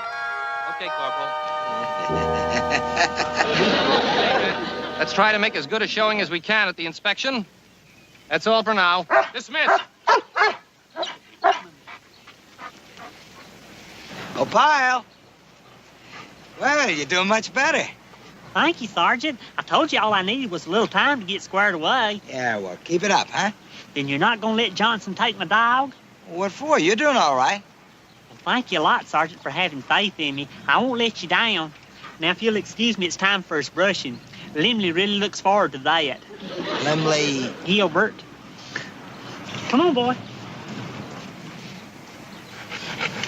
Feels good, don't it? Tell the truth now. Don't you feel a whole lot better since you've learned to relax? You can defend your country and still have a happy life at the same time. Smile, Limley Gilbert, smile.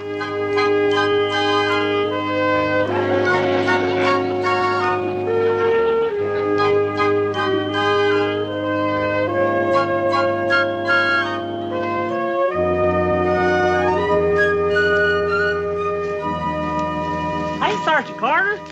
Say hey to the sergeant. Give him some sugar. Quit it! What does he think he's doing? Get him off of me! Get him off of me! He likes you. He wouldn't lick your face if he didn't like you. I don't like dogs licking my face. That's the only way they can show affection. They can't shake hands like human beings, so they do it with licking. Well, how come he's so affectionate in the first place? I thought these hounds were supposed to be suspicious of strangers. Well, you're no stranger, for heaven's sakes. He's seen you around, he likes you. He's just one of them great dogs that's blessed with a good nature. This ain't the way he was when he first came here. He was one of the roughest dogs in the bunch. Oh, he still is when he's on duty. But when he's off duty, he likes to relax and have fun just like the rest of us. Well, just make sure he don't get too relaxed. I'm counting on you to make a good showing in that inspection. Oh, don't you worry about this feller, Sergeant. Just between you and me, he's the best dog of the bunch. Maybe I'm prejudiced, him being mine now, but that's the way I feel. You're the best darn dog in the whole world, and Gomer loves you. Well, I'll see you later, Sergeant. I got to go give him a bath. He's not only going to be the best dog in that inspection, but he's going to be the sweetest smelling. Come on, honey. Let's go rub-a-dub in the tub. Come on.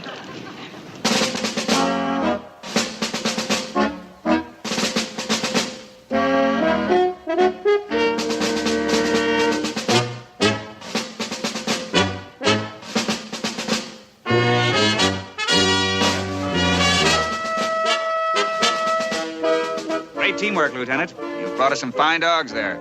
Thank you, sir.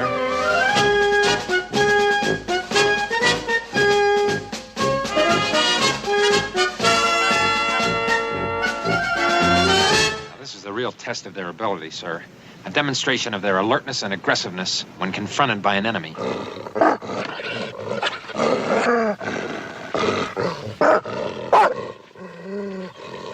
I see what you mean. Good. Good.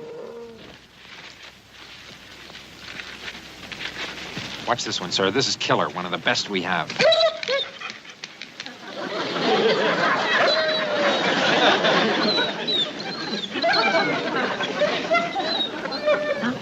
Get up now. You're on duty. Get up. No, get up. You're on duty now. You ain't off duty. No, you can't do that now. I can't do your tum-tum now. The colonel and everybody's watching. Get up.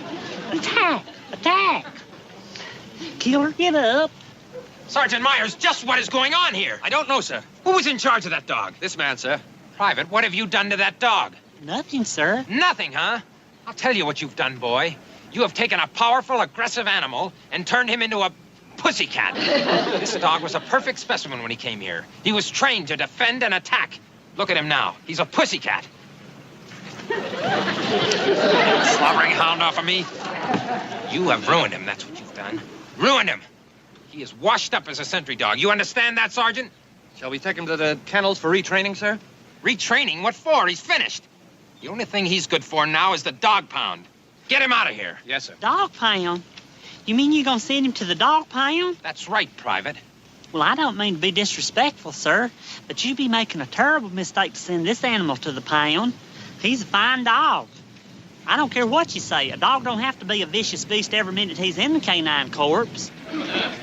Excuse me, sir, with your permission. Well, that happens to be an officer you're talking to, you knucklehead. Didn't you learn the first thing about military courtesy, or you want to go to the brig and learn some more? Well, didn't you, huh? Did you?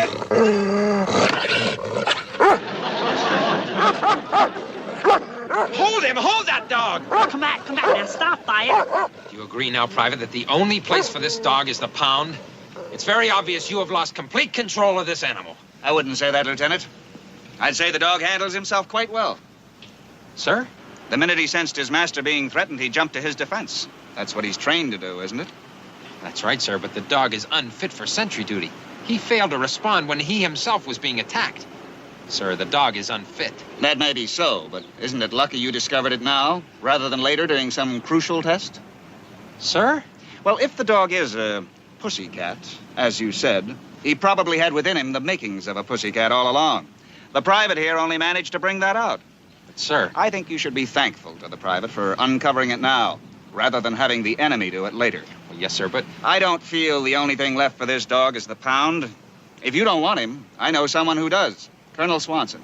He is a youngster who'd probably appreciate a fine companion like this. He might enjoy this pussycat. Yes, sir. That's wonderful, sir. Did you hear that, boy? You ain't gonna go to no pound after all. You're gonna be in a fine home, a colonel's home. Thank you, sir. Thank you, thank you, thank you. And, sir, do you think it'd be all right if I come over and visit the dog every once in a while? I suppose so. Wonderful, sweetie. I'm gonna get to come and visit you, and we can play all of our favorite games. Hide and seek, and fetch the stick, and run, sheep, run. And every now and then they're gonna let me brush you, and I can do your tum-tum. He just loves it when I do his tum-tum. Don't you, Linda Gilbert? I think I'm gonna be sick. I already am.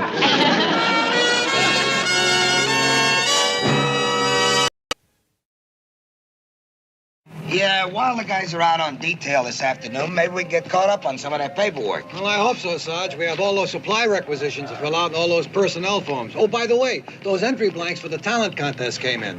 What talent contest? Haven't you heard? They're looking for Marine talent to appear in the annual Navy Relief Show in Washington, D.C. Yeah? Yeah. They're picking one guy from each base to do something there, like sing or play an instrument. No fooling. That really ought to be something. Yeah. What do you want me to do with those entry blanks? Throw them away. Right. That's right. We got more important things to do. Besides, who's got any talent in our platoon? You never know, Sarge. Well, I know. Hey, Vince.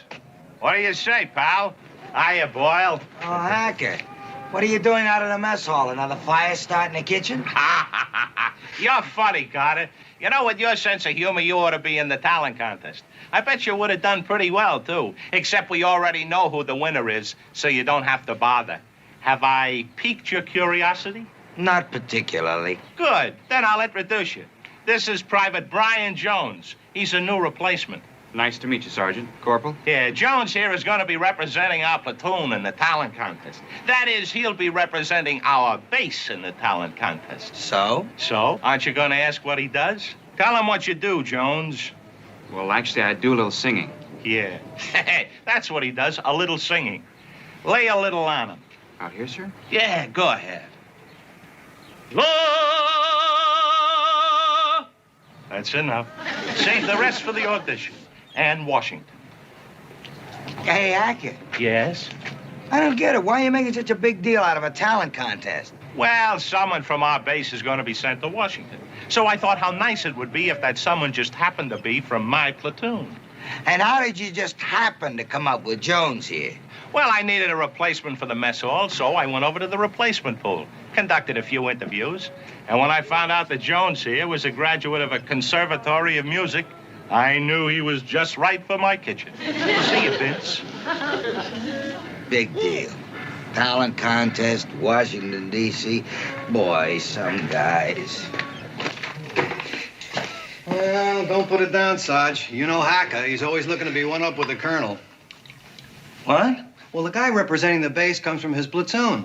And when he's introduced in Washington, they'll probably say Private Jones from C Company, Camp Henderson. And they might even mention Hacker's name. And they might not. Well, here go the entry blanks. What are you doing, Boyle? Throwing them away, like you said. When did I say that? About 5 minutes ago. The picture has changed in 5 minutes. Pick up them entry blanks. We're gonna find talent, but we're gonna do it the honest way. From our own platoon. Boy, how that Hacker could stoop so low and bring in a ringer from the replacement pool, I don't know. You'd think he'd at least have the decency to pick a man from his own platoon. But not Hacker. Oh, no. He's got to do it the sneaky, underhanded way. Go to the replacement pool. But, Sarge, what if we don't find any talent in our platoon? Then we'll go to the replacement pool. Now, I'm sure you guys recognize this as a golden opportunity for one of you to go to Washington and bring honor not only to your platoon, but to the entire Marine Corps. Now, I've never asked any of you guys if you got any talent, but I'm sure that some of you do. And that's what I'm looking for. But I only want the top talent. So if you're rotten, forget it. Now, who wants to audition first? Anybody? Come on, guys, let's not be bashful. Look, I'll take back what I said just now. If you think you're rotten, step forward anyway. Let me be the judge. Yeah, Hummel, what do you do? I play the clarinet. You do? And he plays real nice, too, Sergeant. Then why were you holding back? Go get your clarinet. Let's hear you. Okay. Any guys hear him play? Is he any good? Well, I've heard him lots of times, Sergeant. He's real good. Just wait till you hear him. No kidding. Yeah, you ready, Hummel? Hey, look at that. He warms up like a real pro. All right, Hummel. Whenever you're ready.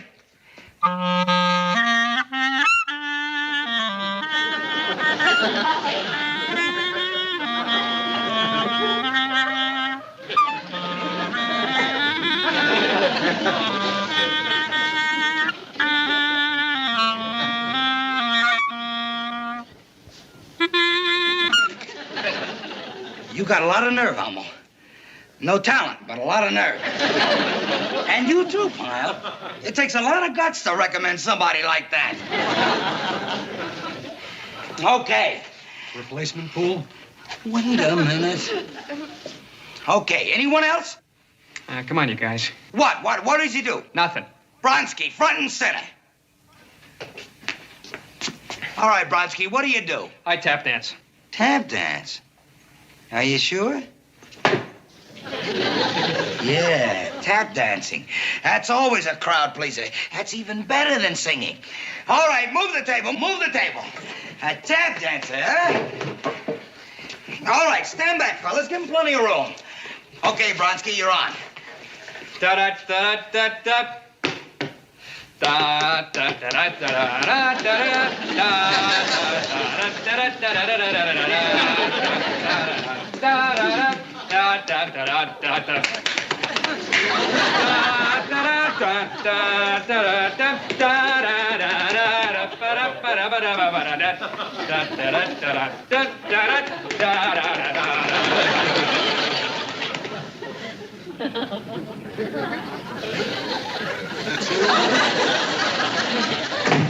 Move the table back. Move the table back.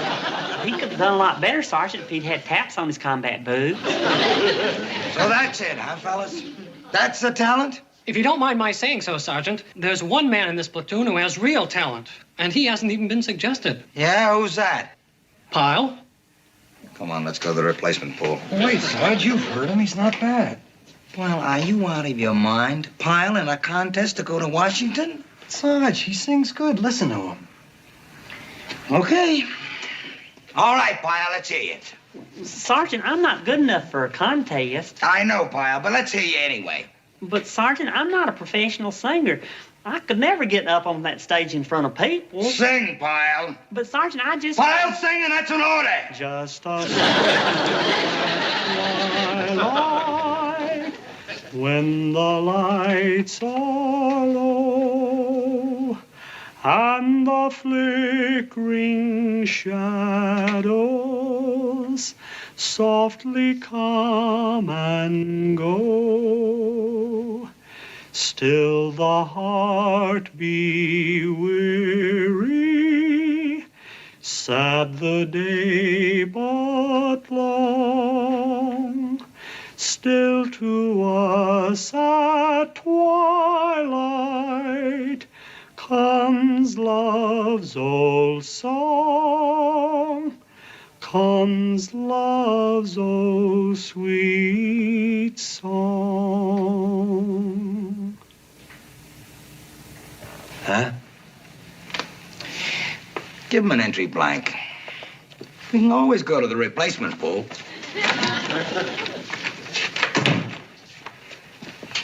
Qual più il malvento, la la la la la la, e di pensiero, la la la la la la, qual più il malvento, miuta l'accento, e di pensiero, e di pensiero,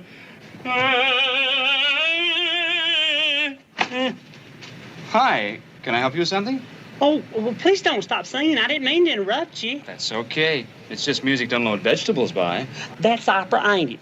I noticed your Adam's apple popping up and down. That's how I could tell it's opera. It's a pleasure to meet a fellow music lover. My name's Brian Jones. Well, I'm Gomer Pyle, and this is a real honor. I mean, shaking hands with a voice like that. Thanks again. You're a professional singer for sure, aren't you? Not really. I used to teach singing as a civilian. Really? You mean you taught voice? Well, I sure could use a few lessons. Oh, yeah? Well, my sergeant just entered me in this contest to go to Washington and... I know. I'm signed up for it, too. You are? Well, I might as well give up now. Don't be so modest, Gomer. You're probably pretty good if your sergeant picked you. Oh, no. I have to tell you, my voice is more for singing along than listening to. Well, let's find out. Is there a piano around here? Well, yeah, over at the rec hall, but you don't want to hear me. You heard me. I think it's only fair if I hear you. From this valley they say you are going. I will miss your bright eyes and sweet smile. For they say you are taking the sunshine that has brightened my life for a while. Are you sure you never had any lessons? No, I just used to sing around a filling station back home in Mayberry. Really could get some good sounds from down there in the grease pit. You're like a musician who can't read music, but who plays great. And you've got a lot more lung power than you think. I do? Try this for me. La la la la. La la la la. But give it full voice. La la la la. Now bring it up from your diaphragm. My what? Diaphragm, from down here. La la la la. Good. Try it again. La la la la.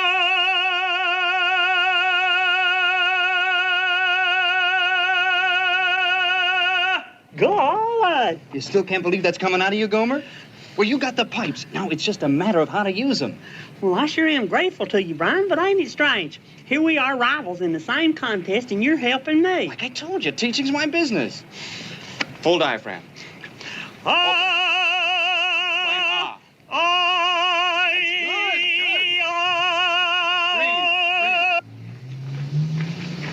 Hey, Vince.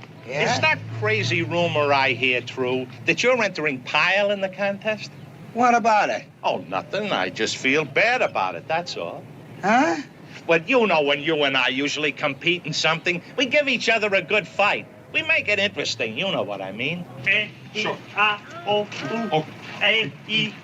Hold it. What's going on here? Oh, hey, Sergeant. Guess what?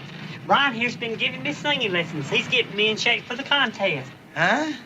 How about that for sportsmanship, huh, Vince? That's very nice of you, Jones, helping out the less fortunate. No, Gomer has a fine voice. Sure, and I'm proud of you for taking an interest in him. It's like Willie Mays giving his time to help out a minor leaguer. Come on, kid, let's go. Hey, wait a minute. I haven't heard you sing in a little while.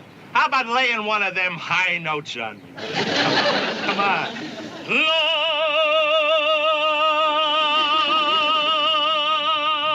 Boy, he sure has a golden voice, don't he? And ain't it nice of him to help me out like this? Yeah. Look, if you see Corporal Boyle, tell him I'll be right back. Where you going, Sergeant? To the replacement pool. He'll understand.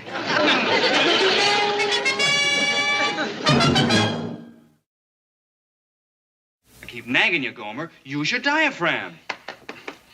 The sky above, the sky above. Good. Do it again. The sky above, the beautiful sea. Good.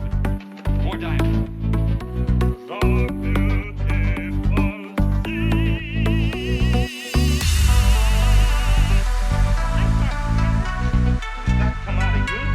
Well, that's exactly how I felt the first time I heard the thing. For years now, I've been doing it all wrong, not breathing. But that was because I didn't know what I was doing. But now I do, thanks to Brian here.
mess around, you work up a good sweat, you'll be warm in no time. I sure hope so, 'cause right now I'm broke out in goose pimples all over. Maybe I ought to go get a sweater. You know, maybe it is a little too nippy in here. I tell you what I'll do. On the way out, I'll adjust the temperature. Well, I sure thank you, Sergeant Hacker, and I think it'd be much healthier for the vegetables, too.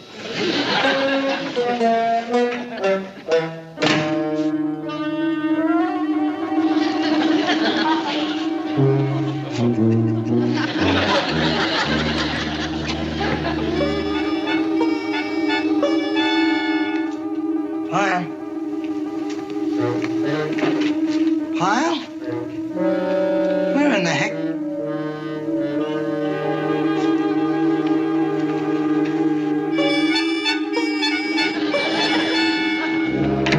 Pyle, what are you doing? Come out of there. Oh, hey, Sergeant. Would you tell me what you're doing in that freezer? I'm working. Sergeant Hacker gave me a real good job. Of all the rotten... we got 5 hours to thaw you out now. Come on! Santa Lucia, I shall quickly sail over the ocean. Santa Lucia, Santa Lucia.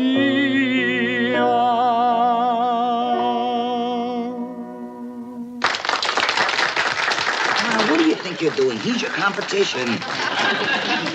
That was beautiful, Private Jones. A fine job. Thank you, sir. That was just thrilling, Brian. It just sent shivers up and down my spine. Thanks, Gomer. Yeah, great. They'll love you in Washington. The next contestant is from Company B, Private Gomer Pyle. Just do the best you can, Pyle. Maybe you'll get a consolation prize.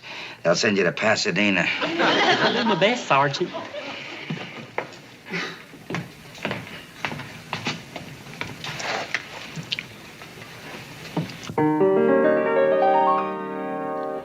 One alone to be my own. I alone to know her caresses. One to be eternally. The one my worshipping soul possesses. At her call, I'd give my all my life and all my love enduring. This would be a magic world to me if she were mine.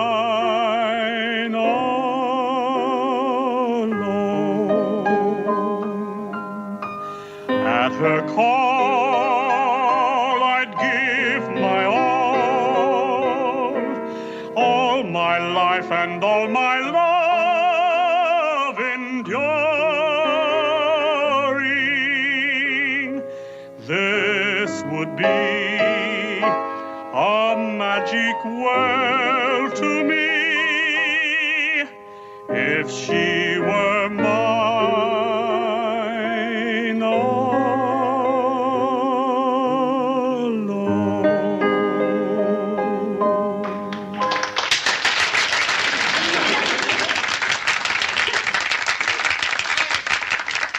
Just a moment, Pyle. Private Jones, would you come up here? Excuse me a moment. This may seem highly unorthodox, but... the winner and representative of Camp Henderson for the Navy Relief Show in Washington is Private First Class Gomer Pyle. Pyle, you watch! Hold it. Let me explain something. Both of you sang so well, it was really a toss-up, and... well, that's exactly what I did. You won, Pyle. You're going to Washington. I knew you had it, kid. I knew it all the time. Congratulations, Gomer. Golly, I don't know what to say. I don't deserve to win. Well, imagine the student beating the teacher. Student beating the teacher, what does that mean? I wouldn't have won the contest if it hadn't been for Brian here. Oh? Well, you see, he's been coaching me. I didn't know a thing about singing except open and close my mouth. Then he started teaching me. And honest, I never learned so much so fast. He taught me everything. That song. Nice going. Well, as an example of what you can do, I think you should be brought to the attention of the Marine Corps Glee Club. Sir? They're always on the lookout for a good vocal coach, and I think you just might fit the bill. Thank you, sir. It couldn't have turned out better. It sure couldn't on account of you've always liked teaching. Now you're going to get to be doing what you like most. Brian, I'd like to invite you over to the PX and buy you a bottle of pop and drink a toast to the man who helped me discover my diaphragm. It's a deal. Thank you again, sir. And thank you, Sergeant Carter and Sergeant Hacker. It's been a happy ending all the way around. Gomer, Come you're on, let's great. go. You did a great job. When you get to Washington, you're going to do just as well. You'll win it for the Gomer. You're so proud of you. You know something, Charlie? All of a sudden, I just got the weirdest feeling. What's that? That this whole thing has been something out of a storybook, and you and me are the good fairies.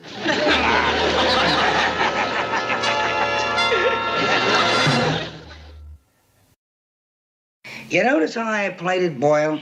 I played it real cool. I never said he was good, and I never said he was bad. Well, that's true, Sarge. You see, if I said he was bad, he would have got discouraged. If I said he was good, he would have got cocky. So I played it neutral, and it worked. Right, Sarge. Yeah. Everything fell into place for us just right. And the best part is, Pyle will be in Washington out of my hair for 3 whole weeks. 21 solid days of peace and quiet. Good luck, good luck, good luck, good luck. What is it, Pyle? Your plane's leaving early? Better than that, Sergeant. I was just over talking to Colonel Gray, and I told him how you picked me for the contest. Well, I believed in you. I know, Sergeant. And since you've been such an inspiration to me so far, I got to thinking, wouldn't it be wonderful if you could go back to Washington with me and be by my side for the show? Well, that would be nice, but I just couldn't get away, Pyle. Well, I told Colonel Gray about it, and he thought it was a real good idea. So he's assigned you to go back to Washington with me. And I've already got the whole 3 weeks planned. We'll see all the sights together, the Washington Monument, the Lincoln Memorial, the Library of Congress. Just you and me, Sergeant, having the...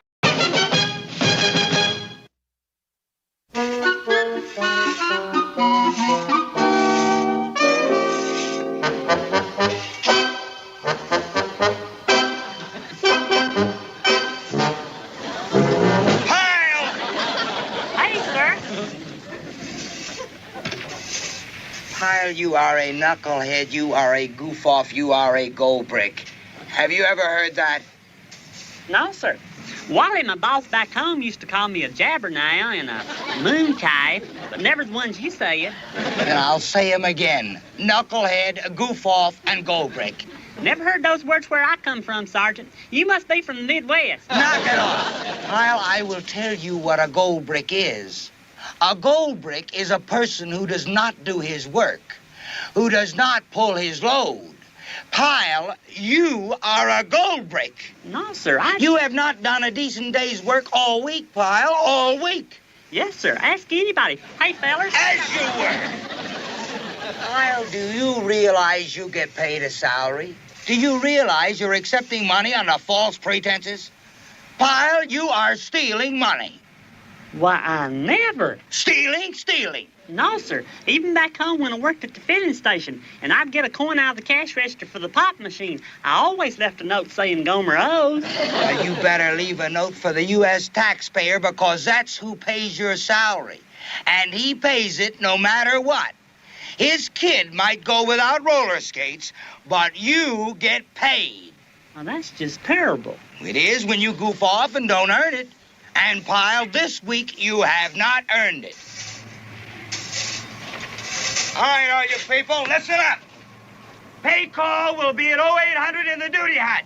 You will report there at that hour, and you will not keep the pay officer waiting. Is that clear? Yes, sir. As you were. Pyle, how you can accept that money after the week you put in, I'll never know.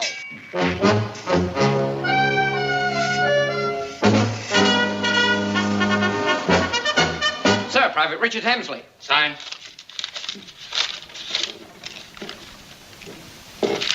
Thank you, sir.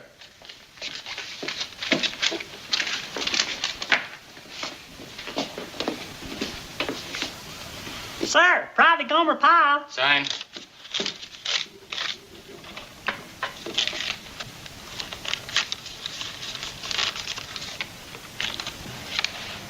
What are you doing, Private?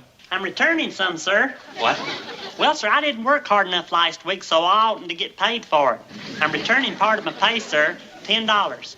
You return it? That money should go to some taxpayer to buy some roller skates for his young'un. Thank you, sir. That's a conscientious recruit. Or he's a nut. Don't spend that all in one place, Gomer. That's a good one, Dick. Excuse me, sir. At ease, Pyle. You're gonna be real proud of me, sir. What?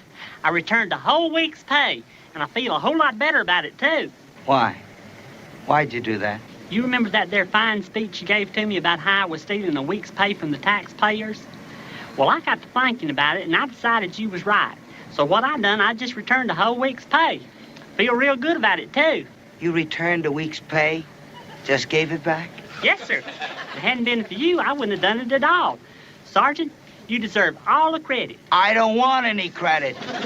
You don't, sir? No, I don't know what this is all about, but I sure don't want any credit. You know something, sir? You sure are modest for a sergeant. Yeah, I'm modest. Now get back to your quarters. You know what my grandma always said? She said, modesty is one of the kingly virtues in this whole world. Move it! Move it! Move it! Wait a minute. Let me get this straight, Lieutenant. One man didn't take full pay, right? That's right, sir. The recruit's name's Gomer Pyle. He had some crazy story about not deserving it. He just left it and ran off. What? That's right, sir. He said he didn't work hard enough last week. You kidding me?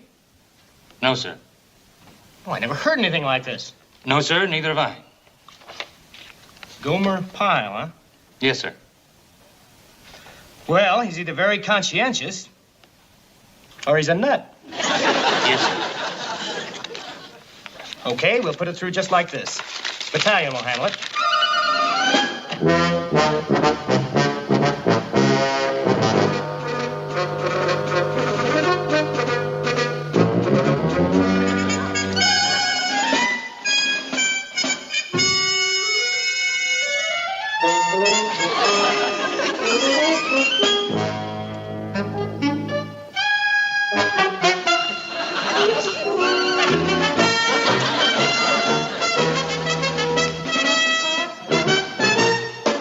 What's a Gomer Pyle, anyway?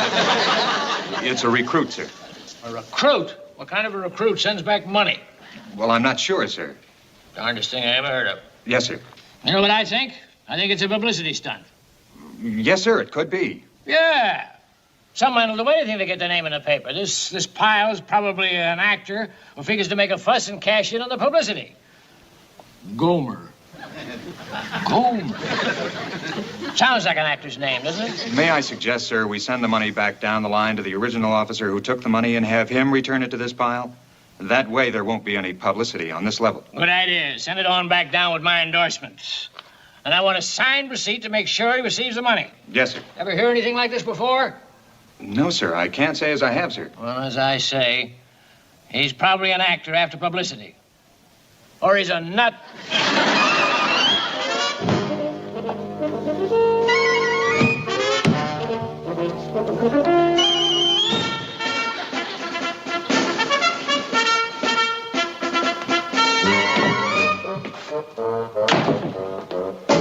Good afternoon, Lieutenant. You wanted to see me, sir? Yes, I did.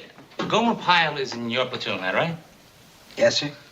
Did you know that Pyle returned part of his pay this month? He didn't. Yes, he said he didn't earn it. What do you suppose he got an idea like that? I don't know, sir. Is it possible he got the idea from you? Me, sir? Yes, you know how a recruit might misinterpret an order he gets from his DI. Well, it's possible he might have misunderstood something I said to him, sir. Like what? Well, I chewed him out for not working hard enough. I do that to all the men. He's the first knucklehead that ever insisted on returning money. That's all it was, sir. Just a little misunderstanding. It's gotten to be quite a big misunderstanding, Sergeant. It has, sir? It has. I won't waste time. I want you to get Pyle to take this money back. As a matter of fact, I'd do it within the next 36 hours. I'll get him to take it back, sir. Oh, I'll get him to take it back. Sergeant, we need a signed receipt from Pyle, and he won't be able to do that if he has a broken arm.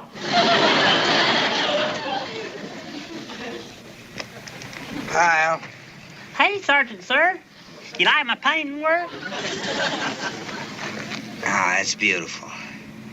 Did you sign your name at the bottom of it? Sign the name. Oh, you mean like them artist fellers do whenever they paint a picture? Oh, I got you now. Hey, Sergeant, you know something? You're really witty. Sign my name. Well, before you sign that, sign this. What's that, sir? Never mind, just sign it. Can I read it? I doubt it. All right, you read it, now sign it. But, sir, this says I took back that there week's pay. That's right. Now, I don't want any trouble over this. Just sign it. Well, I sure as heck don't want to cause you any trouble, sir, but I just couldn't take back that there taxpayer's money. Why not? Well, it ain't my money. I didn't earn it. Well, never mind about that. Right now, I want you to take this money back and sign this receipt. Now, sign it, Pyle. Sign it. I just couldn't, sir. Sign the paper, Pyle. Sign it. But, sir... Now, Pyle, you listen to me.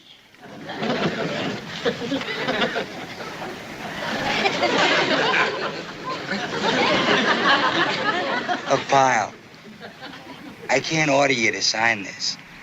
So what I'm doing is, I'm asking you to take the money back and sign this receipt. Is that clear? Yes, sir. All right, sign it. But I couldn't take back something that don't belong to me. You was right about me not earning that money, right as rain. That's the reason I turned it back in. Some poor taxpayer's young'un having to do without his roller skates. Forget the roller skates. Sign it, sign it. I sure would like to oblige, Sergeant, but you know what's guiding me in this situation? What? My grandma. Grandma Pyle always used to say, a workman should be worthy of his hire. Bless her heart. All right! You'll sign it! You'll sign it! You'll sign it if it's the last thing you do, you'll sign it! You like everybody else!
You know what I'd do?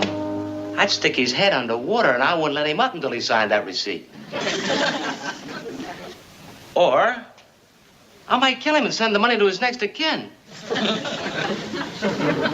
look, will you just do your work and let me think? Okay. Okay.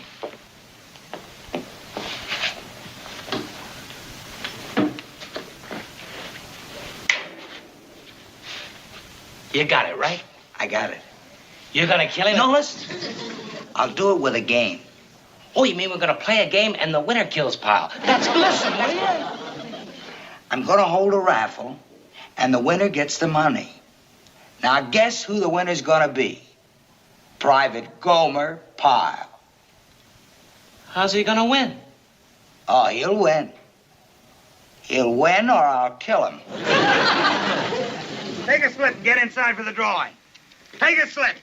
Take a slip. Take a slip. Come on. Excuse me, sir. What is it, sir? Some silly thing dreamed up by some morale officer to keep you sissies happy.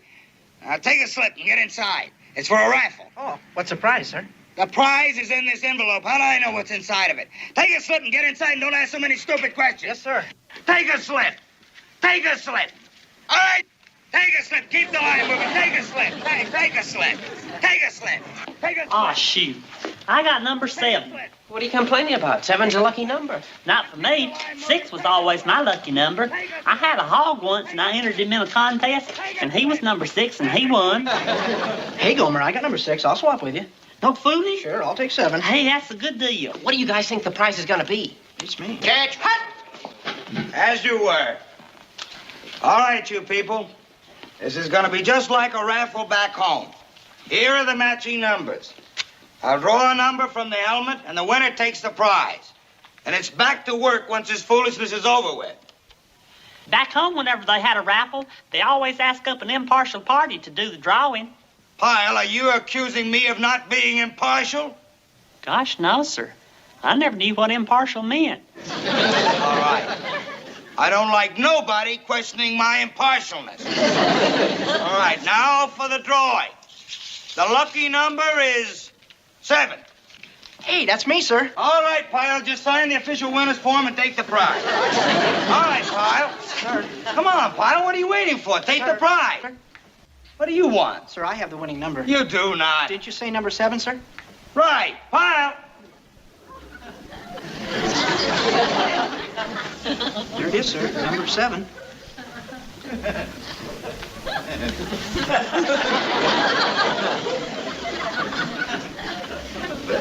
Pyle, what number have you got? 6. I had the winning number, but I swapped with you. I guess 6 is only lucky for hogs. Hogs? Hogs. Sir, about the prize. What was the prize, sir? Look, I was against this from the beginning. I don't think we have to entertain a bunch of recruits. Sir, but I just... No buts. The next time somebody comes up with this, I'll tell them what I think about this kind of idea. Sir, I was just curious, what was the prize? 100 push-ups. Do you want them? No, sir. All right.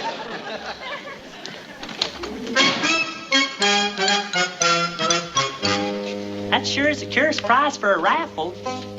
They used to give away a turkey or a TV set, but 100 push-ups.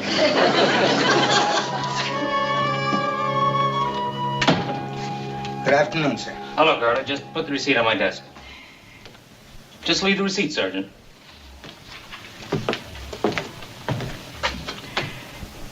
It hasn't been signed, sir. It hasn't? No, sir. Private Pyle refuses the money, and I can't get him to take it. And, sir, regulations don't show where a recruit can be forced to take money. I looked every place, and I can't find anything. I see. Got any suggestions, Carter? No, sir, I tried everything. Okay, I guess the depot commander can solve it. General Wells? That's right. I'm sending this whole thing to him. Oh, sir, I don't think you have to do that. No? I don't have much choice. You know who's waiting for that receipt, Sergeant? The Pentagon. The Pentagon? That's right. The Pentagon. Carry on, Sergeant. Carry on. Pentagon.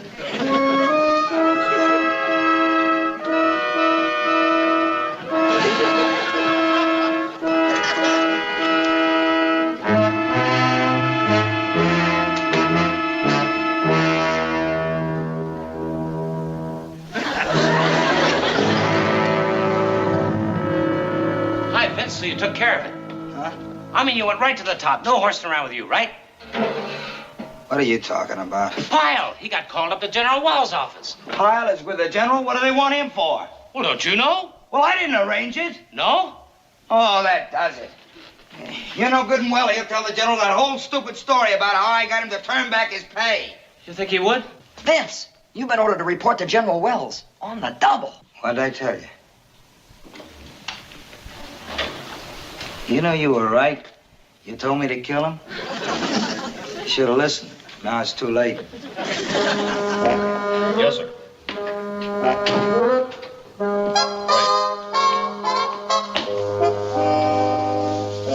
Right, sir.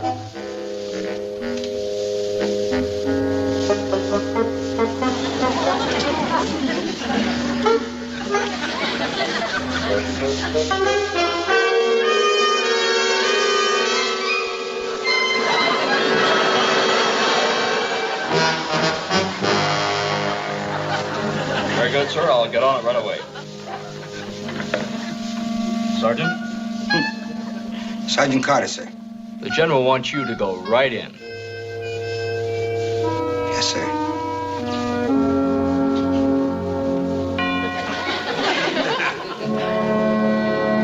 Right. Yes, it's all been taken care of. I have the recruit working here now, and I see his drill instructor has just come in. Oh, yes, General. I'll tell him. Right. Goodbye, sir. Sergeant Carter reporting as ordered, sir. Eddie, Sergeant. That was Washington, Sergeant. Pentagon? Pentagon. How long have you had those stripes, Sergeant? It would have been... It will be 9 years next month, sir. Sergeant Carter, I'm going to make an example of you for the benefit of every non-com on this post. Now, Private Pyle has told me all about this pay incident, and he laid the responsibility directly on you. He did? Sergeant, any man who can instill the devotion and loyalty to the corps that you've instilled in Private Pyle deserves to be commended. Well, sir, I can explain. Sir, did the general say commended or condemned? Commended, Sergeant, commended. When you get a boot to return a week's pay because his sergeant told him he didn't earn it, that's a pretty big sacrifice. The sergeant in question must be a very good sergeant. Well done, Sergeant. Well, that's all. I just wanted to let you know. Yes, sir. Sir. Yes, Sergeant. Begging the general's pardon, but, sir, if the general is pleased with Private Pyle's activities, why is he being punished, sir? Punished, Sergeant? Oh, you mean the scrubbing? Yes, sir. That's not punishment, Sergeant. That was Private Pyle's idea. Sir? Overtime. You see, Gomer thought it might be a good idea for him to put in a few extra hours every day and earn that money back. Oh? I think it was a fine idea, don't you? That is a good idea. Yes, sir, it's a very good idea. That was Gomer's idea, sir? That's right, Sergeant. That's all. Yes, sir. Thank you, sir. Oh, Sergeant. Remember, a workman should be worthy of his hire. Grandma Pyle. Yes, sir.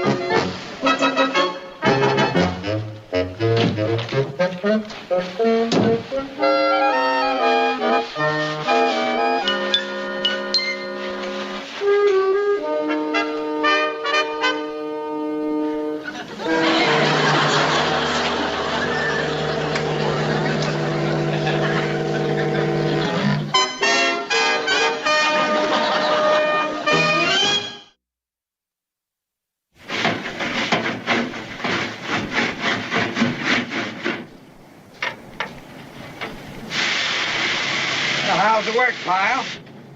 Oh, hey, Sergeant, sir. I didn't see you. Gee, don't you look slick? Got on your tie and everything. Well, I just came from a little meeting of all the DIs. The general thought it'd be a good idea if I gave a little talk on how to instill responsibility in the men. Well, you're just the one what can do it. Well, look, if you want to knock this off now, it's okay. Shazam, you mean just quit? That's right. Take some time off. Just don't let anybody see you while you're standing around, huh? Boy, that's great. Let's see now. Half a day at $73 a month. What are you doing? I was just trying to figure out how much I'd have to give back to the paymaster this month for taking a half day off. 30 days. Pyle, get back and clean these cans. I want them clean, you understand? Please get on it. I want you to get out of here.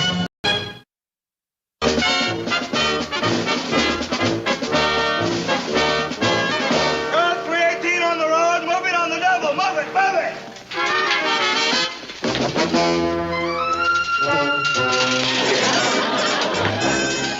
Only rifles and belts, Gomer, no bunks.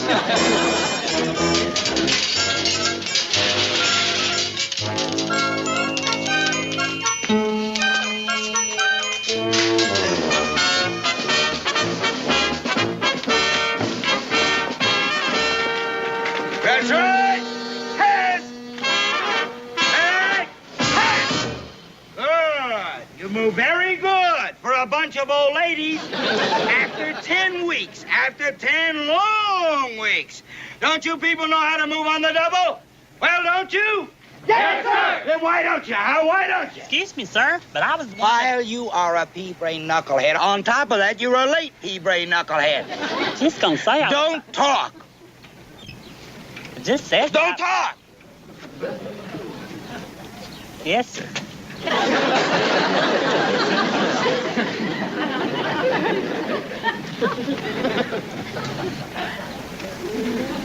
See, it was my belt. It got caught onto... Boom. Don't move that mouth. I want no moving of that mouth. No sound coming from within it or without and or no combination of same. Or I will have you doing push-ups into the middle of next week. Is that clear? Yes, sir. That's very clear. That's as clear as any... Cut! Inspection! Ha! I just love this part. This piece is filthy, you hear me, boy? Filthy, dirty, dirty, dirty, dirty. Yes, sir. There is no place in the Marines for dirty people. You hear me? There is no place in the Marines for dirty people with dirty rifles. You are dirty people, and I don't like you. You hear me? Yes, sir. Do you like me? Yes, sir. Well, I don't like you. Dirty, dirty, dirty. Another dirty person. You have a dirty rifle, dirty person. You know that? But, sir, Get it clean. Yes, sir. Knock off that smile. Tighten up that face. I want to see them lips white. I want to see them tight. Get a mean look on your face, boy. Mean. I don't like you, boy. You hear me? I don't like you.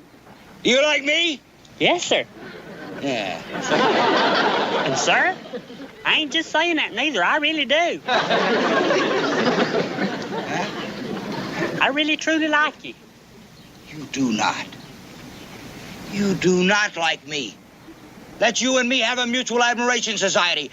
I don't like you, you don't like me. Sir? Knock it off. Now, you people, listen up. You are 1 week away from graduation. In 1 week, you are supposed to become basic Marines. And I am here to tell you that I do not think you are ready. And why? Because you are slow and you are dirty. Dirty and slow. Well, we have 1 week to fix all that. Every day between now and graduation, I'm going to stay on you people until you are squared away. Is that clear? Yes, sir. And why? Because you are... dirty, sir! Dirty, dirty, dirty! Dirty, dirty, dirty, sir! Remember that.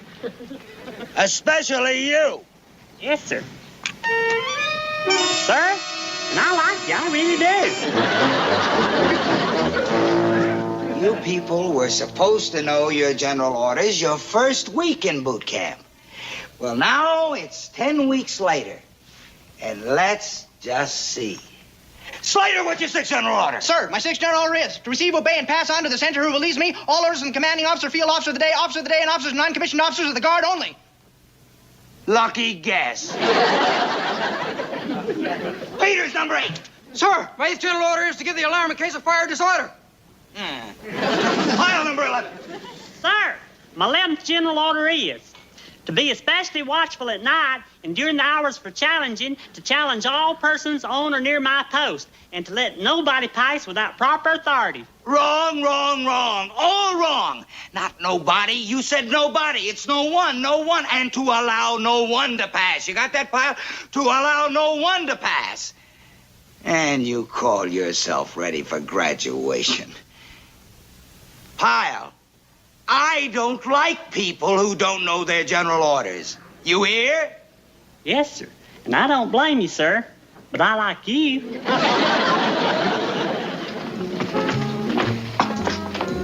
He means it. He likes me. I still can't believe he really likes you.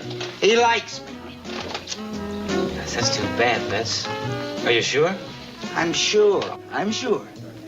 I rip him apart and he comes up smiling. The knucklehead likes me. A boot should hate his DI, isn't that right? He should despise him, isn't that right? Oh, yeah, hate and despise. I'll never forget my DI. Iron-faced Torkin. He was the meanest human being that ever lived. I hated him so much, I used to lie awake nights dreaming up ways to get even. I was gonna find a dishonored surgeon. You know, some doctor that had been disbarred for drinking? We'd chloroform Iron Face, and the doctor would sew up his mouth. Iron Face Torkin. He was mean and rotten and cruel, nothing but a dictator and a beast. He was the greatest DI that ever lived. Bet you're not on this boat enough, Carter. I'll lean on him every chance I get. Yeah, but you gotta pound on him 24 hours a day if you can. No let up. You know, I had a boot started out like that once. His father was a minister and he picked me to love. Well, I made him my house mouse. Made him keep my quarters spotless. Kept him under my heel every minute. I taught him. I cured him, but good. When he graduated, he was the perfect Marine. Hated my guts. Here's an idea. Why don't I make Pyle my house mouse? Sure. I'll make Pyle hate me if it's the last thing I do. I'll teach that boot to fool around with tradition. Boy, wait till that poor boot finds out he's gonna be my house mouse. Your house mouse? Gosh, sir, what a wonderful honor. I sure do appreciate it, sir. It ain't an honor, you hear me? Well, it may not be to you, but it is to me. It ain't every day a fella gets to help out another fella for which the first fella has so much admiration. Well, maybe you won't like it so much when I tell you what you gotta do. Oh, I'm sure I will, sir. First, the deck. First, the deck. Never mind repeating. Never mind repeating. No repeating, right, sir. I want this deck scrubbed, bleached, and waxed. Done and done, sir. But I mean clean. If there's one spot, you're gonna have to do it all over again. You hear that? One spot, and you do it all over. That's as it should be, sir. Perfect is as perfect does. One spot and do it all over again. I said no repeating. Now my bunk. My bunk is to be changed. The blankets aired and the linens replaced. And if there is one wrinkle in one blanket or sheet, you're gonna have to do it all over again. Oh, my, do you hate that, too? I just can't stand the wrinkle in my sheet. It's a throwback is what it is. When I was a boy, I had these sheets made out of flour sacks sewed together, and them seam ridges nearly drove me berserk, so I know what you mean. Who told you you could gab on and on? I wasn't repeating, sir. It was all new stuff. I'll say it again. One wrinkle, and you do the whole bunk over. Now my shoes, cleaned and polished. With the respect due a fine piece of leather, aye, sir. And the windows. I I want them to glisten. So you can see from the outside in, the inside out, right? Again, if there's one speck, one tiny little speck, you're gonna have to do it all over again. All over, you hear? I hear. And the ledges and the shelves. I want them dusted. And when I say dusted, I don't mean just run over quickly. I mean dusted. You know what's gonna happen if I find one speck of dust? I'm gonna have to do it all over again. All over. You aren't fooling me with that stupid act you're putting on. What I'm doing to you burns you up, doesn't it? No, it don't, sir. Oh, come on, Pyle, admit it. You don't like me. You think it's rotten of me to give you all this extra work. No, I don't, sir. I like you. I like you very much. You say you do, but you really don't, do you? You couldn't like me after all I'm doing to you. You're wrong, sir. I do like you. Why? It's easy. Look at you. You're paying more attention to me than you are to anybody. Oh, I like you, sir, honest. Get to work.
Dirty pig.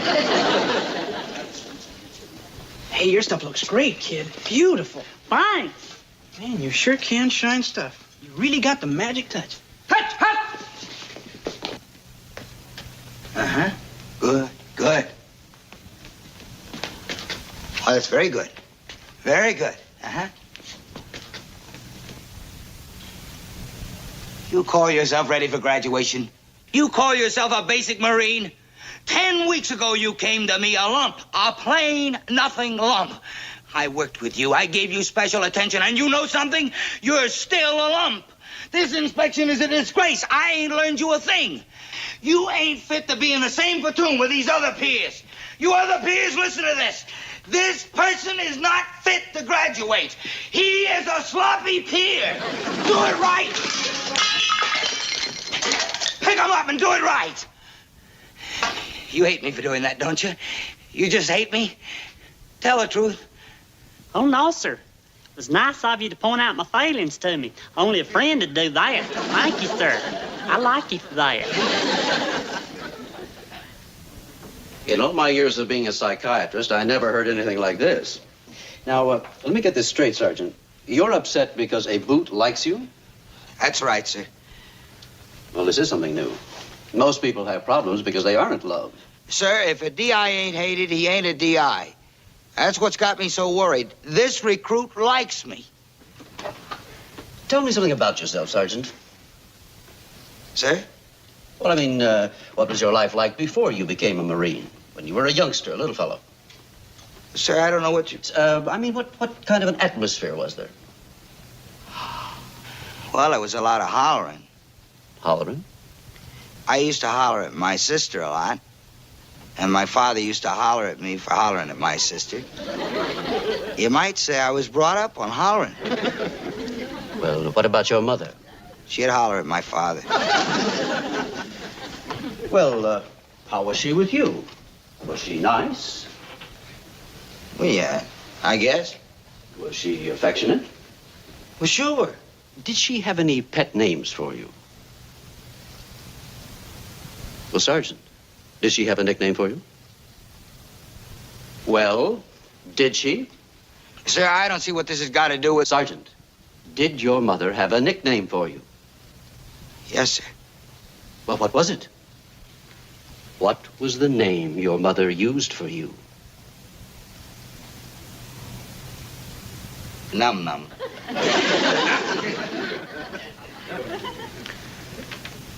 Num Num? Yes, sir. It was a word I used for candy and gum. She used to call me that. Num Num. Your father, too?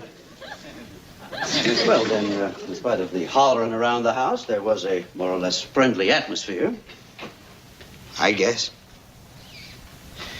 Of course, this is just an off-the-cuff diagnosis. After all, you're not under treatment. I don't know you too well, but would you like to know what I think, just generally speaking? Yes, sir. Carter, underneath all that bluster, there is still the nice, friendly boy from a more or less nice, friendly atmosphere, and Gomer Pyle has gotten through. He has reached Num Num. You see, what you have in this Gomer Pyle is a childlike individual who can see through anger and ranting and raving. He will not be shaken by your attacks, because he knows that underneath it all, there is Num Num. That's terrible. Why? Well, if he can do it, another recruit can do it, and I'm washed up as a DI. I can yell at him all day long, and behind my back they'll say, "There goes Num Num. Boy, do I like him. Hello, Num Num, sir." I'll tell you what I would suggest. I'd put in for a transfer if I were you, Sergeant. Yes, give up drill instructing for a while. Go to another camp and just be a regular sergeant. Then, when you feel that your confidence has been restored, you can always come back to being a DI. You see, your facade of meanness has been penetrated, so to speak. What's a facade?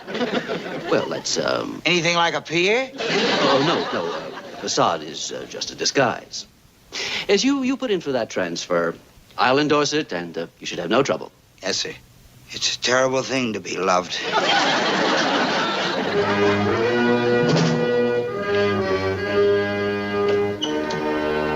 Hold still, Gomer. Graduation. Shazam. There you go. Boy, it sure happened fast, didn't it, fellers? Yeah, it only seemed like a century. Hey, I got a great idea, fellers. Let's make a pact right now that we meet right here at this camp 10 years from today and have a reunion with a cake and everything. How about that? Yeah, Sounds good. Where'll we meet? Hey, what about the cigar store across from the main gate? Hey, that's a great idea, but what time? How about 10 years from this Friday, 8 o'clock? Then it's a day. Boys, it's gonna be nice so we won't lose touch with one another. I'll get my hat and go tell Sergeant Carter. Whoa, back up, buddy. Who needs him? You mean you don't want Sergeant Carter there? The man that practically raised us all together? You don't want to see him again? Oh, we don't mind seeing him again, Gomer. It's just that 10 years is a little soon.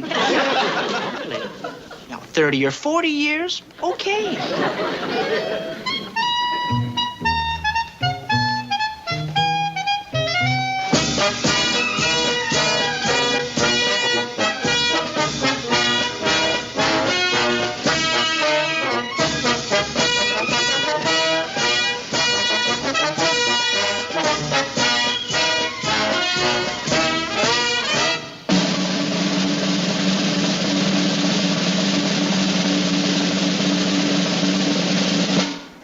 Platoon 317, dismissed. Aye, sir! Platoon 318, dismissed! Aye, sir!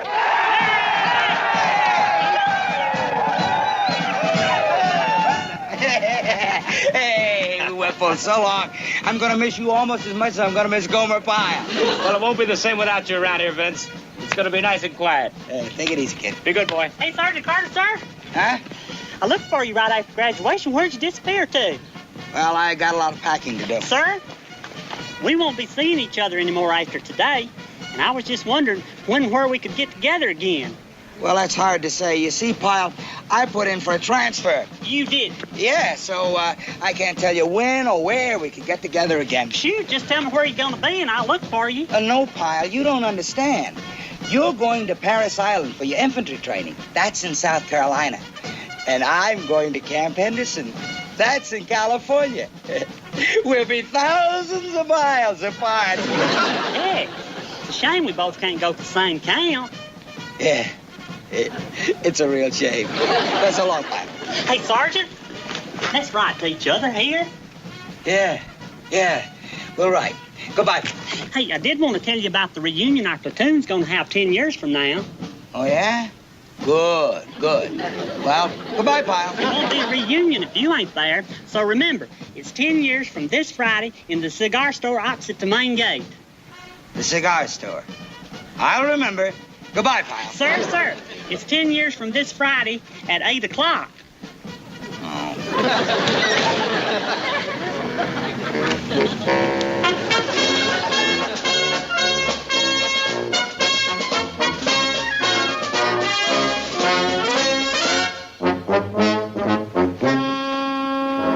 Sergeant, your men have just arrived.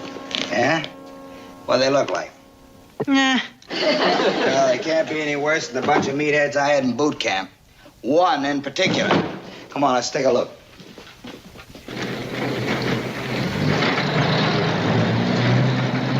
Fall in! All right. You men are no longer boots. You are now basic Marines. You will now begin your advanced infantry training. I will be your troop leader. My name is Sergeant Carter. Now the front. Hey, Sergeant, sir. Surprise! Kyle, what are you? What are all of these men doing? Surprise! What? Well, here's what happened. You know you said that they was going to send us all to Paris Island? Well, they didn't do no such thing. At the last minute, they changed their minds, and they sent us here to Camp Henderson, where you said you was going to be sent. I didn't want to tell you on account I didn't want to spoil the surprise. And I sure am glad I didn't, because it is a surprise, ain't it, Sergeant? You sure look surprised. All right, you men. You were sent here, and I was sent here. Okay. I'm going to work you and work you. You think it's going to be easy just because you're out of boot camp? Well, it ain't. And, Pyle, I don't know what you think you see when you look real close, but I will tell you, I am still a sergeant, hard and tough. It ain't just a facade. It ain't a facade. You think it's a facade? No, it's me, through and through. Is that clear? Is that very clear? Yes, sir. Sir? Huh? Are you going to ask me what you always did at boot camp? What? You know, about do I like you? Because the answer is yes. I really do. I like you very much. I really do,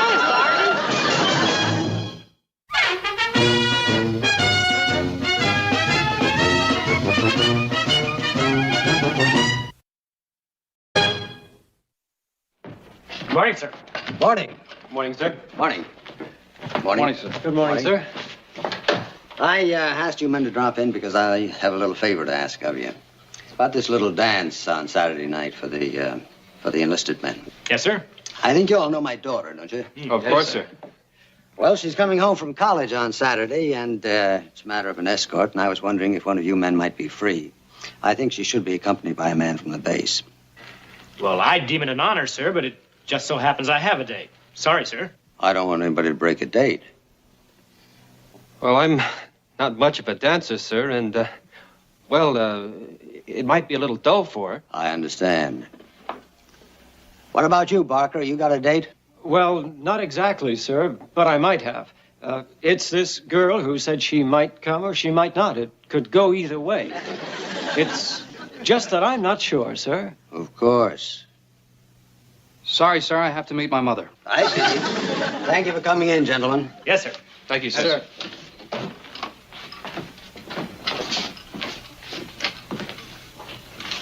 Well, sir, which one is it going to be? None of them could make it. And I think I know the reason why. Nobody wants to get saddled with the boss's daughter. And that's what this amounts to. Having to be on guard during a date, that's no fun. Sir. And they're probably being wary of my wife's watchfulness. She's a bit overprotective, you know. Sir, I have a thought.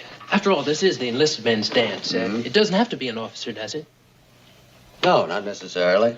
Well, sir, I think you could find a suitable escort among the enlisted men. Might be more preferable, sir.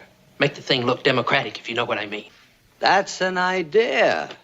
I'll speak to the platoon sergeants and have them make suggestions? Yes. My wife's a bit of a worrier, you know, but I'm sure the man will be all right. You understand? Oh, yes, sir. No problem, sir. All right, fine. Go ahead, Captain. By the way, you busy on Saturday? Sorry, sir. As a matter of fact, I am. Carry on.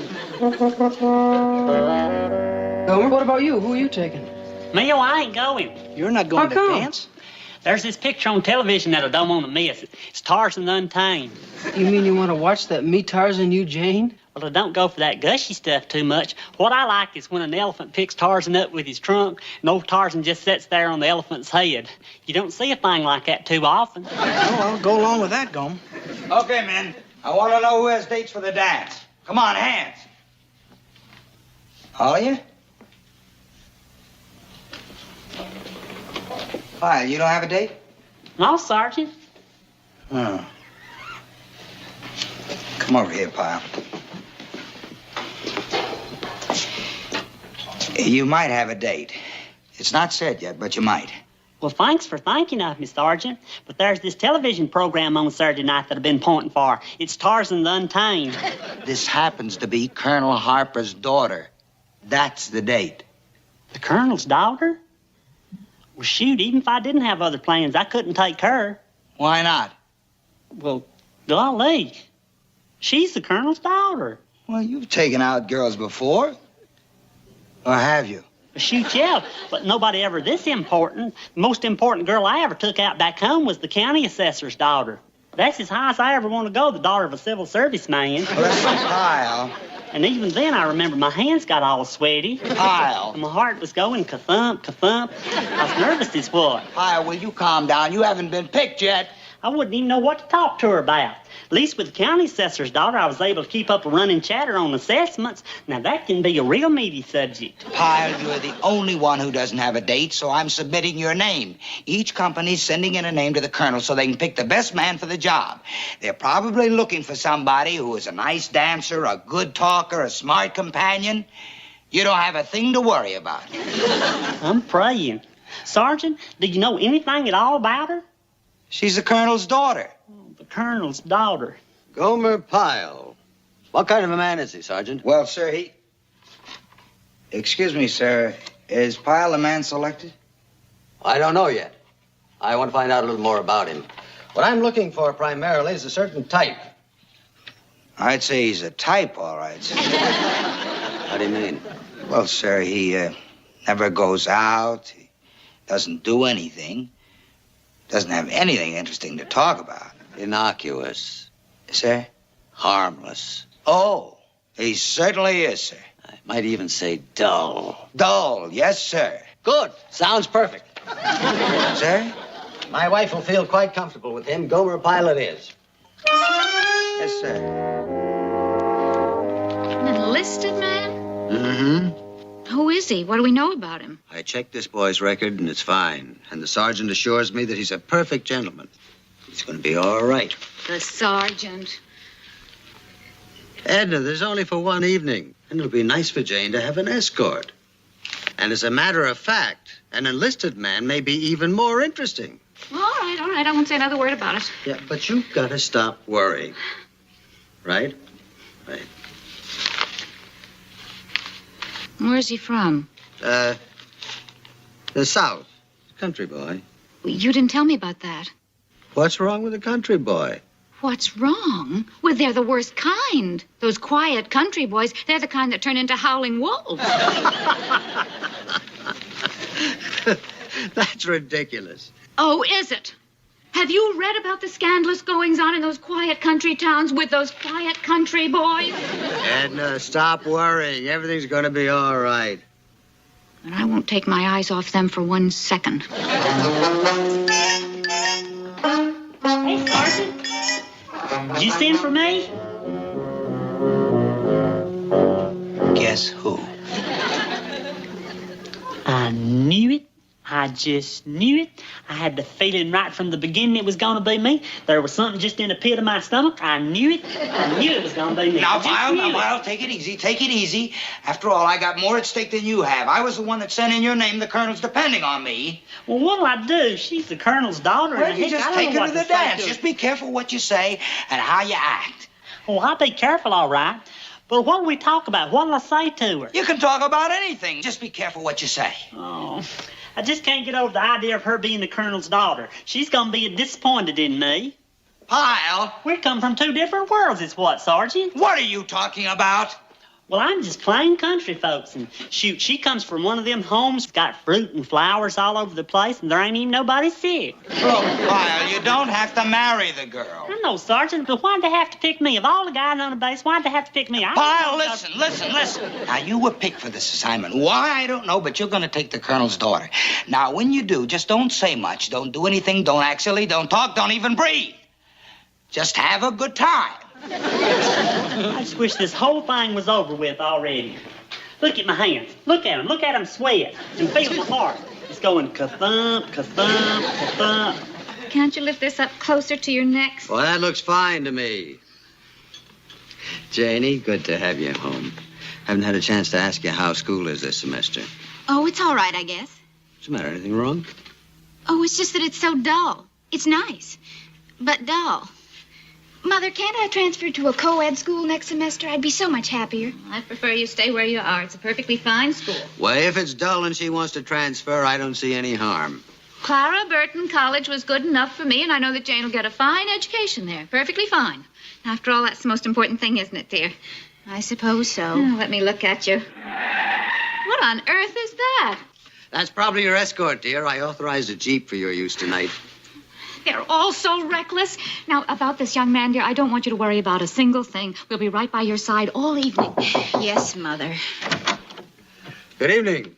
Sir, Private Gomer Pyle reporting is ordered, sir. I wish you wouldn't put it that way. Hope you didn't mind the brake squeal, sir, but I wasn't sure what house you lived in, and I didn't want to pass it by, so I had to mash down on the brakes. Well, come on in, Pyle. Thank you, sir. Yes, sir. Now, this is Mrs. Harper. How do, ma'am? And this is my daughter, Jane. Hey, Miss Jane. Well, brought you some flowers. Thank you. It was very thoughtful. I'll get a vase. Well, we've got a few minutes before we go. Shall we sit down? Please. Make yourself at home, Pyle. Yes, sir. Thank you, sir.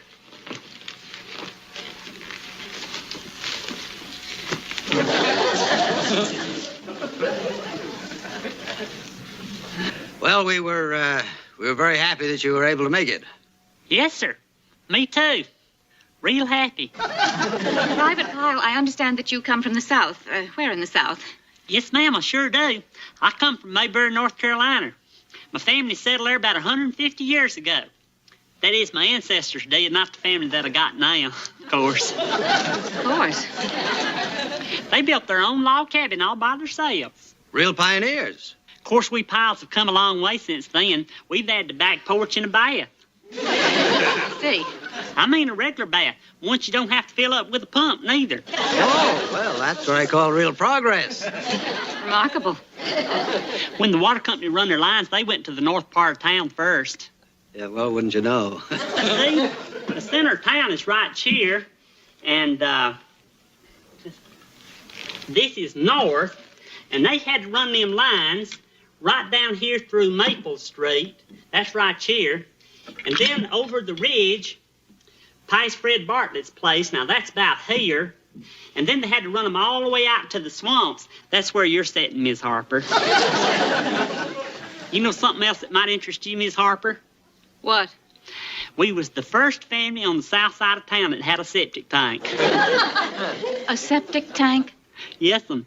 You see, it was always my mama's dream to have one, and me and my daddy saved up for 6 years. 6 years. And we surprised her with the news on her birthday. Lord, you ought to seen her face when we took her out there in the backyard. Well, I'll bet she was thrilled, all right. Say, Miss Jane, you really got a nice way of arranging them. Thank you. Must be a knack. Looks like it was done by one of them funeral florists. Shall we go? Yes. I hadn't realized it was quite so late. I'm sure looking forward to this dance. Thank you. Well, you two run along. We'll be right behind you. Are you ready to go, Miss Jane? We'll see you there, sir. It's nice talking with you, ma'am.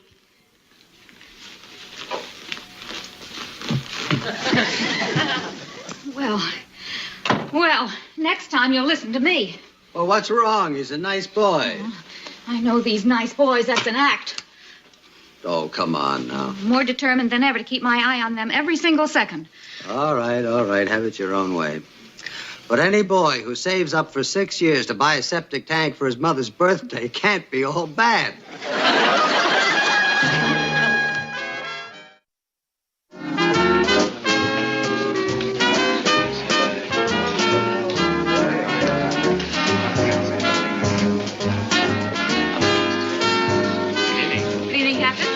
Good evening, sir.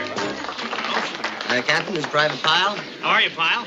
Good evening, sir. Well, you've decorated the place beautifully. Yes, sir. You can't hardly beat them Japanese people when it comes to lanterns. Colonel Harper, Your Honor. Thank you. Shall we, dear?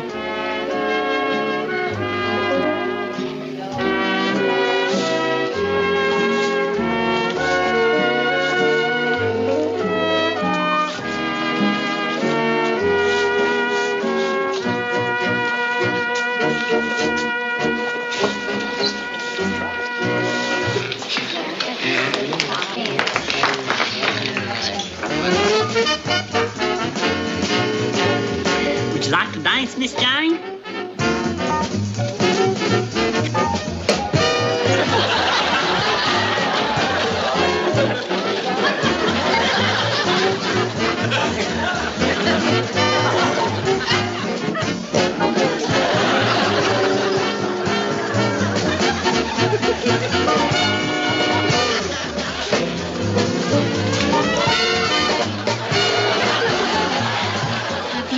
Watching our country boy? Yes, he seems to be quite a dancer.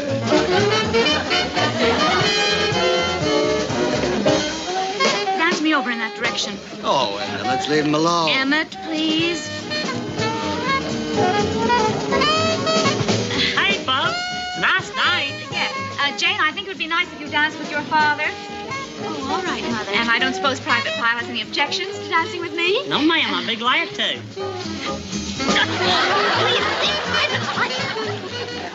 That's why we dance back home. Yes, well, I'd prefer that you dance a little slower. I want to have a word with you. Yes, ma'am. I just thought I'd better mention that my daughter is not used to too much excitement. I'm sorry. What happens when she dances too hard? Does she have a spell? Oh, of course not. It's just that I think you should dance slower and at a proper distance. Yes, ma'am. I guess I'm just used to the girls back home. You don't grip them hard enough and they'll fall right down. My pleasure, ma'am. You know, you dance real good for a short lady. Thank you.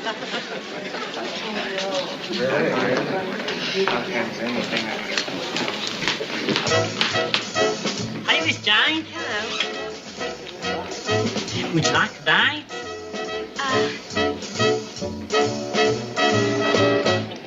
I don't suppose we'd better. Well, I'll dance slow and hold you loose. No, thanks. Would you like some punch? No. Thank you. You go to school, don't you? Yes, I do. I'm at college. What you taking up there? Music. I'm a music major. Back home, you ask somebody going to school. What you taking up? The teacher's time? That's a joke back home. I see. Did I ask you if you wanted some punch? You did. What'd you say? I said no, thank you. But I believe I will have some now. Okay, I'll be back in a jiffy. 2 punches, please. Pyle. Hey, Sergeant. You behaving yourself? You behaving yourself, Pyle? Yes, sir. She's nice. She's real nice. What do you mean nice? Remember, she's the colonel's daughter. Now, you behave yourself. Yes, sir. But she is a little on the quiet side. There ain't too much to talk about. What did you talk about? Well, coming on over here, I told her about the M14 rifle and how you disassemble it. Good, good. What else could we talk about? Well, Do you think she'd be interested in chemical warfare?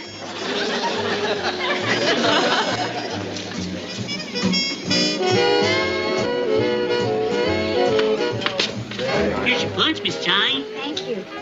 Careful with them lemon seeds in there. You swallow one of them, you'll get a appendicitis. Did you know that? Emmett, look. What?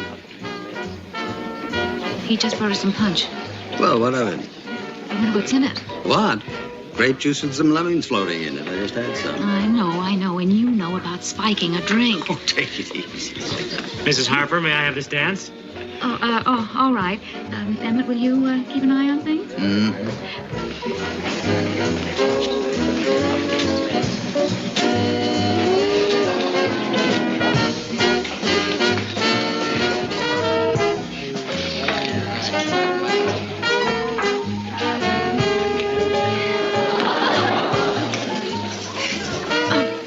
Captain, excuse me. Emmett, they're gone. What? Who's gone? Jane and that country boy, they're not here. Oh, excuse me. Thank you. You've probably just gone for a walk, dear. I want them found. Edna, take it easy. I insist. You've just gone for a fresh air, I'm sure. Emmett, are you going to do something about this, or shall I go and look for them myself? All right, dear. Captain Murdoch? Yes, sir. My daughter and her escort seem to have disappeared. Would you see if you can locate them? I want this whole place thoroughly searched. I'm worried. Yes, ma'am, right away.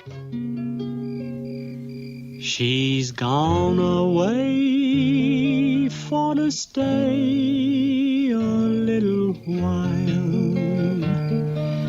but she's coming back if she goes 10,000 miles. Oh, who will tie my shoe, and who will glove my hand, and who will kiss my ruby lips when she is gone away, far away, over yonder.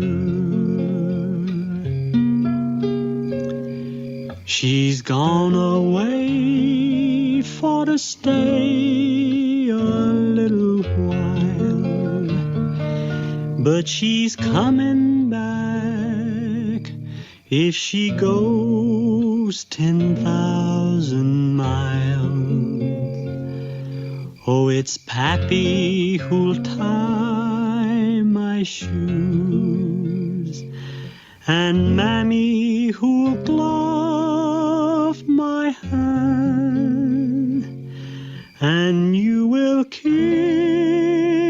my ruby lips when she is gone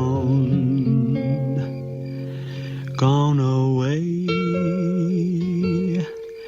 far away, over yonder. Wonderful, wonderful. Oh, Gomer, you're good. Why did you keep it such a secret? Well, If I'd known sooner, we could have left that dull dance even earlier. I'm sorry the dance was so dull. I guess all that talk about the M14 rifle wasn't very interesting. Not that I'm talking down the M14 rifle. It was just that I didn't... It's just that this is so much nicer. Must be some sort of trouble. Appears like they're looking for somebody. Go ahead, Gomer. Sing another. Well, would you like to hear Rain Come Wet Me 'Cause I'm Dirty, Dirty, Dirty? Gomer, that's marvelous. This is so much fun. I'm sure glad you're enjoying it, Miss Jane. I am. Thank you, Gomer. Thank you very much.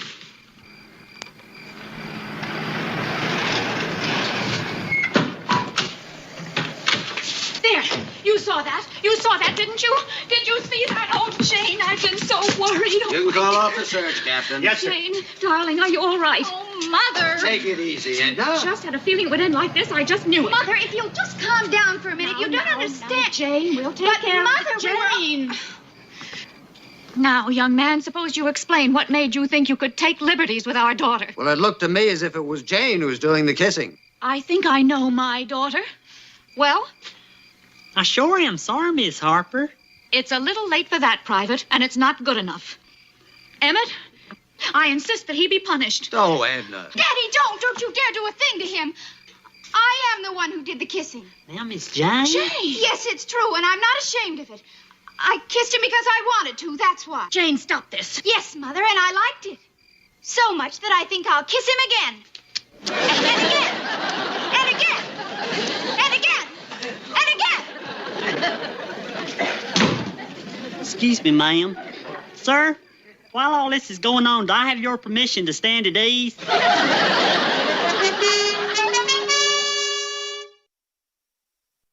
Thanks, Dad. For what? You know, for sort of staying on my side and helping me do what I've been wanting to do for a long time.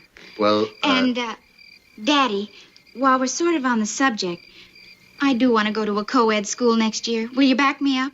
We'll talk about it tomorrow. Your mother's had a big shock tonight. Thank you, Private. Shoot, I didn't do nothing, sir. I'm not so sure. Good night, Janie. Good night, Daddy. Well, good night, Miss Jane. I sure hope I see you again sometimes. I had a real nice time. You know something? You're real nice. And you're real pretty, too. Thank you, Gomer. Well, go ahead, son. It's all right. Mother's gone to bed.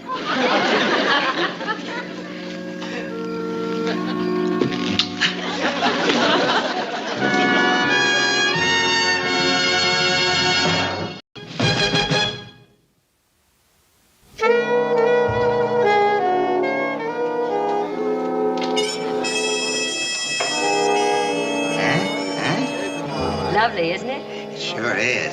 $70, huh? Yes. And that includes the tax. Well, okay. But I'll have to come back for it. I don't have all the money with me right now. All right. Don't worry, I won't be long. $70? That's a pretty expensive present. Look, I've known Bunny a lot of years. I can't be chintzy on her birthday. Besides, I got a lot of class, Boyle. And a lot of pride. And no money. Don't worry, I'll get it. Easier said than done. As long as I got buddies, I can always borrow. All I gotta do is... Hey, here comes Haskell. I'll bet you'll come up with what I need. Hiya, Haskell, old buddy. Not a penny, Vince, not a penny. Who needs him? I got lots of friends on this base, boy, lots of friends. What kind of friend are you? Look, Slotnick, last month when you needed $20, I gave it to you just like that. No questions asked, no strings attached. I gave it to you out of the goodness of my heart. And now when I... Huh? Same to you, fella. Look, if you're so desperate for money, why don't you dig into your savings account? What savings account? You mean to tell me that after all these years you don't have something put away? Yeah, I got a lot of expenses, Boyle. Like taking care of my mother, paying off a mortgage. Just last month I bought her a new septic tank. Yeah, Pyle, what do you want? Excuse me, Sergeant. I don't mean to interrupt you, but you assigned me the extra cleaning duties, remember? Oh, okay, get on it. Hey, we still haven't tried Hacker. Hacker? You're kidding. Give me Sergeant Hacker. He's in the mess hall. I know we don't get along, but I can handle him. All it takes is a little smooth talk. Charlie? Vince? How are things down at the mess hall, buddy? Hello? Hello? Strike 3 and you're out. This watch is something I gotta get for Bunny. It's the perfect birthday present. Excuse me, Sergeant. Did you say it was Miss Bunny's birthday? Yeah, today. Well, ain't that nice? Be sure and wish her many happy returns of the day for me. Yeah. Look, Sarge, if you don't have the money to buy her a watch, why don't you give her some flowers or something? It's really the thought that counts. No, Boyle. With me, it's first class or nothing. Sergeant Carter? Pyle, I thought you were supposed to be cleaning up. I'm sorry, Sergeant, but I couldn't help overhearing you. Did you say you don't have any money to buy Miss Bunny a birthday present? Yeah, but it doesn't concern you. Well, I can lend you what you need. Pyle, what's the matter with you? You've been in the Marine Corps long enough to know that a non-com can't borrow money from anybody of a lower rank. I could be court-martialed. That's right, I forgot. It's a shame, though, because I got some money I could lend you. Yeah, well, forget it. I could go over right now and get it out of my savings. I said forget it. Yes, sir. I've even got some cash on me this minute. It ain't much, but it might help out. Pyle. I know it's against regulations. Sergeant, what if I was to accidentally leave the money on your desk and you was to accidentally find it? Pyle, stop it. Yes, sir. How much money are you talking about? No, forget it. Well, I guess you just have to forget about the watch. Yeah. Man, I tell you, I can understand what happens when you pick up a paper and read about one of them crimes of passion. A guy can get so desperate for something that all of a sudden something in his brain snaps and pow! You can't get what you want one way, so you try another. You know what you're doing is wrong, but you do it anyway. Ah. Why, you're supposed to be working. Terrible. Oh, hello, Sergeant. Hi. I'm back, just like I said. Good. I'm afraid I wasn't able to come up with a whole $70. Oh, that's all right. You can purchase this on our layaway plan. $14 down, got 6 months to pay off the balance. Well, I got a counter offer. How about nothing down? Come on now, Sergeant. Just until payday, and then I'll give you the whole thing. No 6 months to pay. Well, we have to have some sort of down payment as a binder. Even $1 would do it. You mean for $1 down, I can take it with me? Well, no, but we'd put it aside for you. But I gotta have it tonight. I'll pay you the whole thing in a few days. Come on. It's my girlfriend's birthday. Well... Please? Well, it's highly irregular, Sergeant, and I shouldn't be doing this. Ah, you're a peach. That's $1, huh? Uh-huh.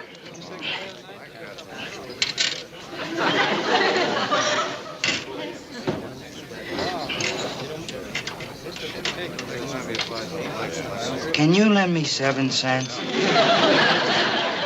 Sergeant, if you'll just sign this payment receipt and fill in your outfit and commanding officer's name. Yes, ma'am.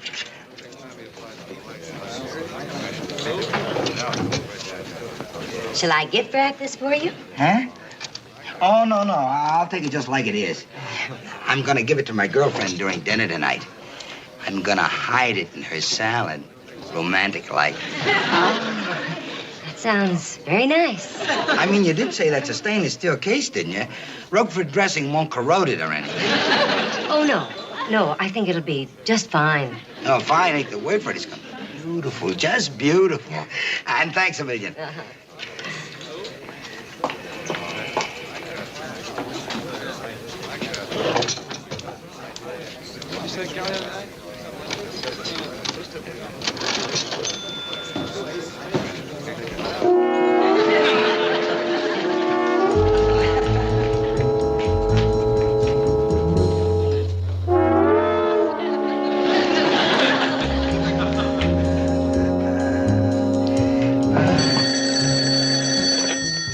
Company B, Sergeant Carter.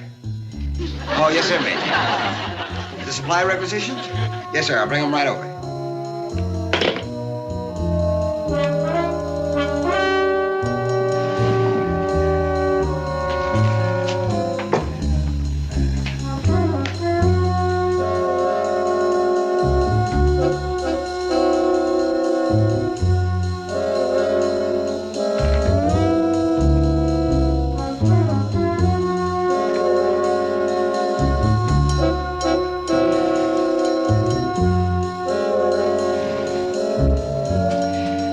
Sorry, Sergeant, but I gotta do this for your own good.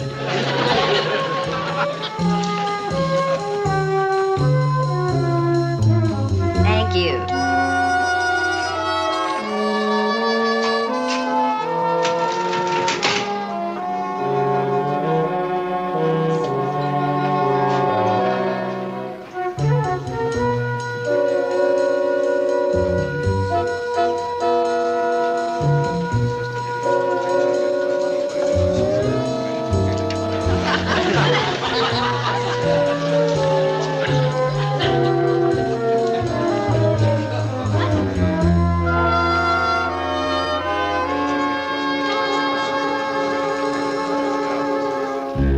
Company B, Sergeant Carter.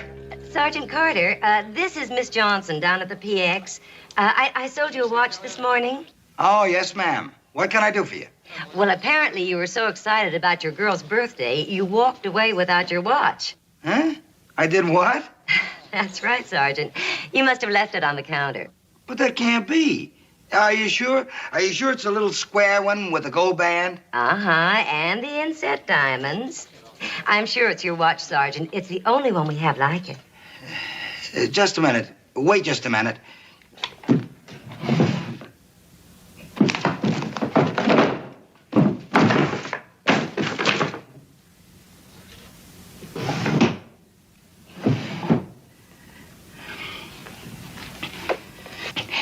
Miss Johnson, that's my watch, all right. Well, don't worry about it, Sergeant. I'll hold it for you. Yes, ma'am. You do that. I'll be right down.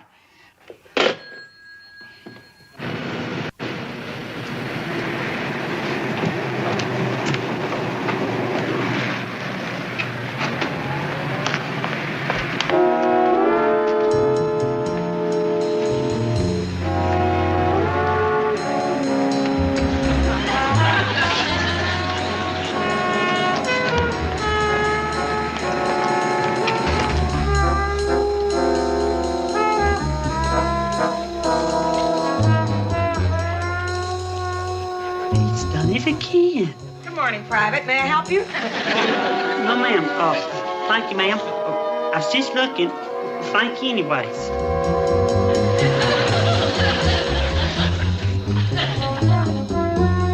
Sergeant Carter? Corporal Ball?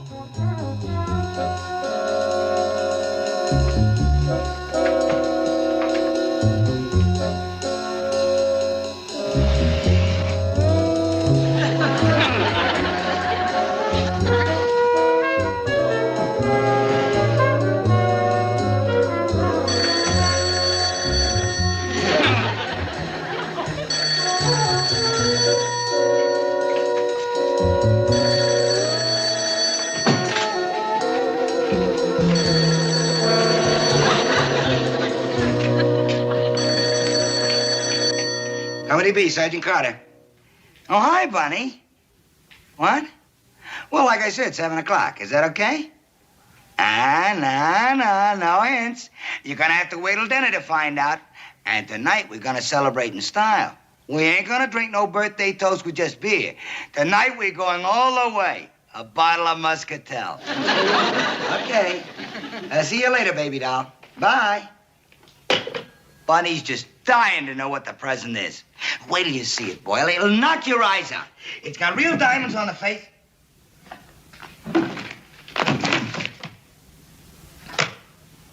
Okay, Boyle, what is this? Some kind of gag or something? What are you talking about? I just came in, remember? Oh, yeah. Boy, if this don't beat everything, it's gone. Just like that, just like it had legs. How many be, Sergeant Carter? Hello, Sergeant. You did it again. Your watch. I found it right where you left it. But that's impossible. Are you sure? And maybe some new ones came in when you were out. Look, Sergeant, I don't know if you're playing games with me, but this is definitely the watch I sold you. We won't have another one in like it for a month. Well, how about that? Then I take it you do want the watch after all. Oh, yeah. You kidding? I'll be right down. And this time I'll guard it with my life. Bye. Boyle, look at me. Do I look normal to you? Not just my face, but the way I've been acting, the way I've been talking? What's going on, Sarge? Oh, I'll tell you later. Right now I'm going to get the watch. I'll be right back. Company B, Corporal Boyle. Oh, yes, sir, he's here. It's a chaplain. He wants to talk to you. The chaplain? I wonder what he wants. Yes, sir, Chaplain. This is Sergeant Carter. Sergeant Carter, how are you? Well, good. Look, I wonder if you could do me a rather big favor. Well, sure, Chaplain, if I can. Of course, you understand I spend most of my Sundays off the base. You can relax, Sergeant. For once, it has nothing to do with trying to get you to attend one of my services. Oh. Actually, I'd like to see you in my office right away, if you can arrange it. Something's come up, and I'd like to talk to you about it. Yes, sir. See you in about 5 minutes, sir? Fine, sir. See you then. What does he want? Who knows? One of our ugly ducklings got himself a little problem, I guess, and the chaplain just wants to see the mother hen. You want me to pick up that watch for you? Oh, no. As soon as I'm through with the chaplain, I'll get it myself. Hey, Sarge, maybe while you're with the chaplain, he can take the curse off the watch. You're sure now that you saw him taking it?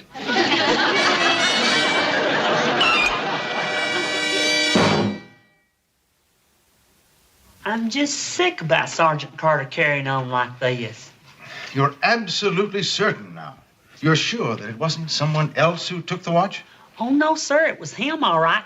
I seen him just as clear as day both times. And each time I seen him, all I could say was, holy cow. I mean, just plain cow, sir. It's hard to believe that he'd actually stoop to... Well, you and I know that Sergeant Carter is no thief. Of course he ain't. Something must be driving him. I heard him say how desperate he was. Well, I have no reason to doubt you, Gomer. I've never known you to lie. And I sure never would when it comes to Sergeant Carter. I only want to help him. Very well. Just leave it to me. Sir, if you don't mind a suggestion, a little inspiration from the good book always goes a long way in cases like this. Thank you. You might try chapter 5 of Matthew, verse 13. You are the salt of the earth. But if salt loses its strength, how can it be made salt again? Yes, well, thanks for the suggestion. Or maybe chapter 6 of Matthew. The eye is the lamp of the body. If your eye is sound, then your whole body will be light. But if your eye is unsound, then your body will be dark. Yes, well, I know that one also. That sure ought to ring a bell with Sergeant Carter, seeing as how he got in this whole mess when his eye fell on that watch. Thank you. Well, I think you can rest assured that I'll find the right words when the time comes. Another real good one is Luke chapter 8, verse 17. Nothing is secret that shall not be made manifest. Yes. Or John chapter 8, verse 32. The truth shall make you free. Thank you.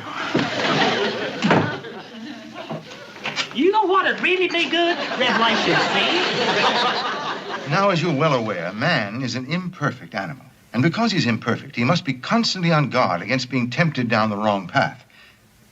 Do you understand what I'm getting at, Sergeant? Yes, sir. Oh, yes, sir. Under certain stress and tension, we're apt to do things which normally we'd never do at all. Of course, that doesn't mean we're beyond redemption. Oh, of course not, sir.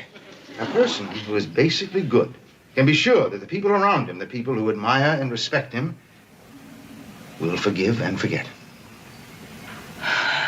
You mean you want to make a withdrawal? Yes, ma'am. Private Gomer Pyle. I don't mean to be prying, but what is this for? Ma'am? Well, you know we hate to have any of our boys withdraw a single dime unless they have a very good reason. You know what they say about a penny saved. Yes, ma'am, I know, but this is important. I need it for a friend who's in real trouble. I see. Well, that's very loyal.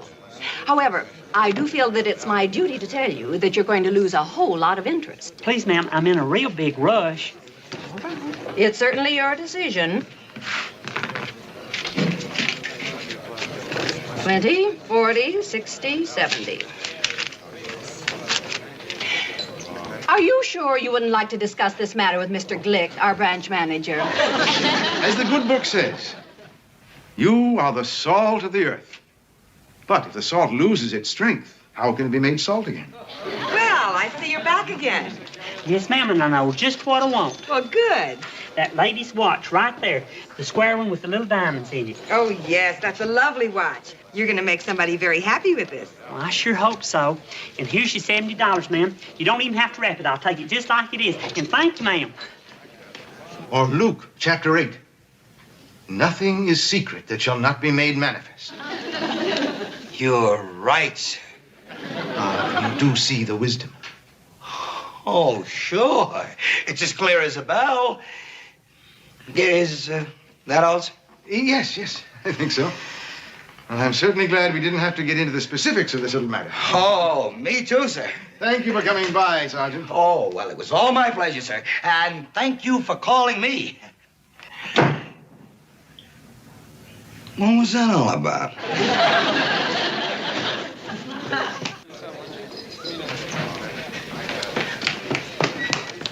Yes, Sergeant, may I help you? Well, I'm not sure. Is Miss Johnson here? No, I'm sorry. She went to lunch. Oh. Well, she must have put it aside for me. Put what aside? A watch for a Sergeant Carter? That's me. I bought it this morning. No, I don't think so. At least Miss Johnson didn't mention it to me. But she called me. She distinctly said it was here. I left it on the counter. I'm sorry. I know there's nothing in the back. Unless maybe it's in the case here. No, never mind. Never mind. Just forget it. Forget it. I know she called me. It was a second time she called me.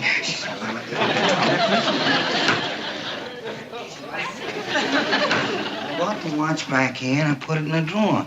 Then the major calls me, so I went over to the major's office. What's that? I came back here, and Miss Johnson called. She Something said wrong? Huh? Oh, never mind. Just tell me where the aspirin. In your top drawer, I think. No, okay, now leave me in peace. Just leave me in peace.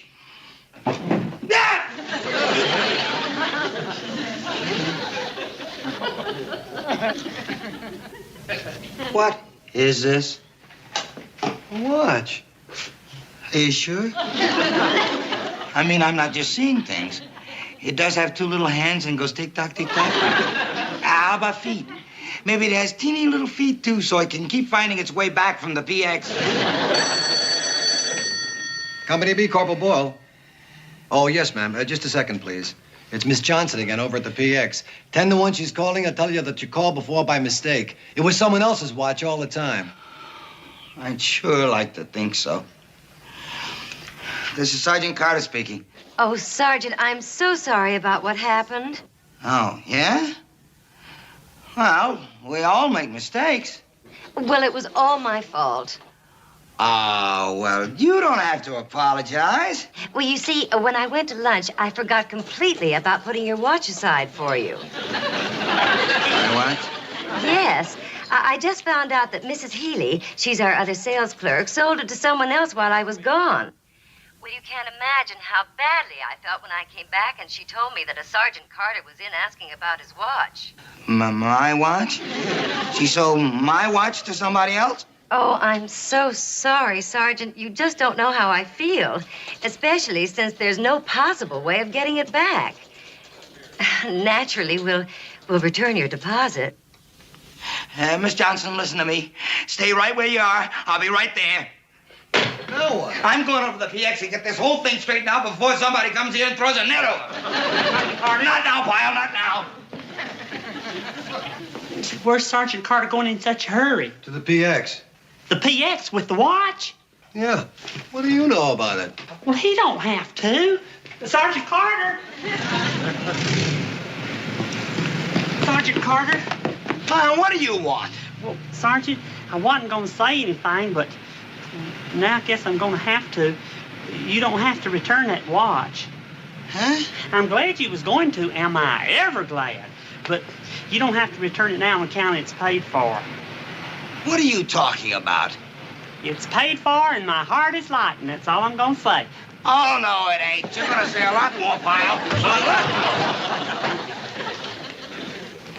Please don't make me say any more, Sergeant. You won't have to. Maybe the lady can tell me. Ma'am, have you ever seen this guy before? That's him. That's the one I sold the watch to. I knew it. I knew it had to be something crazy. Why, Pyle? Why? Why did you come in here and buy this watch, huh? Well, Sergeant, I really don't know how to say this. Pyle! Well, I knew how desperate you was, and I just didn't want to see you get into any trouble. Huh? That's right. I just couldn't stand idly by and watch you. I just couldn't stand idly by and watch you steal it. What? The watch, Sergeant. You didn't see me, but this morning, I saw you when you put it in your pocket. And, well, that's the reason that I took it out of your drawer, and I snuck it back on the counter like this. Pyle. Pyle. I know, Sergeant. I know what you're going to say. I had no right spying on you like that. But, well, I did it for your own sake. I really did. I knew you'd thank me for it later. You know, it's like it says in the good book. You are the salt of the earth. That's Matthew chapter 5. The salt of the earth. The chaplain. You're the one that had the chaplain call me? Well, I didn't have anybody else I could turn to, Sergeant. You're not angry with me, are you? Pyle, you knucklehead. I didn't steal that watch. I bought it. You hear? I bought it. You did? Well, glory be. Now my heart's lighter than ever. Why, Sergeant, I should have known that you never would have done anything like that. Ladies, I just can't tell you how happy I feel right this minute, because you know who just walked out that door? The salt of the earth. I don't know why I could ever think you would. Where's the watch?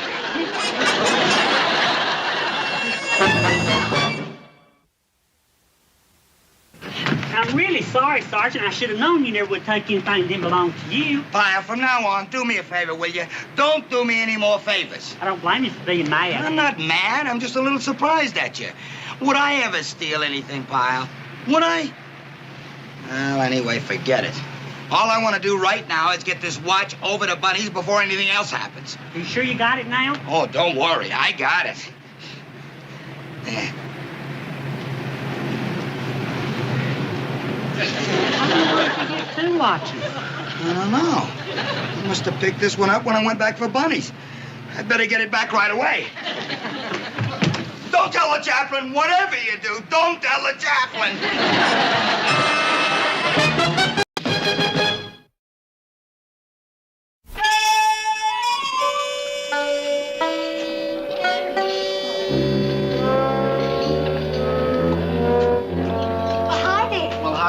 Want to see a menu? No, ma'am. I know just what I want. Chocolate soda. Make that two. And that's with chocolate syrup and chocolate ice cream. Right. You know, I've been meaning to come to this place for the longest kind of time. I hear they got real good sodas. Look quick. What's the matter?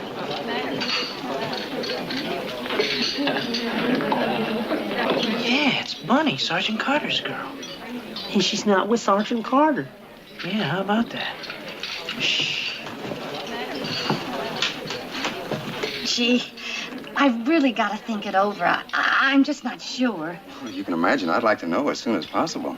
Well, it's such an important decision. I mean, it's not the kind of thing a girl does too often. Well, I'll tell you what. Take a day to think it over. I'll meet you tomorrow night, same time, same place, okay? Okay. Shh. Did you hear that, Duke? Did you hear it? Yeah, looks like the sergeant's in for a little competition. Poor Sergeant Carter. I wonder if he knows. All right, you people, listen up and listen good. Corporal Boyle is going to take you physical recs for your daily dozen. And I don't want no dropouts. Is that clear? No dropouts. For once in your chubby little knock-kneed lives, you're going to do them exercises and do them right, or I'm going to know the reason why. Hey! What's the matter with you, Pyle? You got something to say? Yes, I do, Sergeant. And it's this. There's just as good a fish in the sea as ever come out of it. Or huh?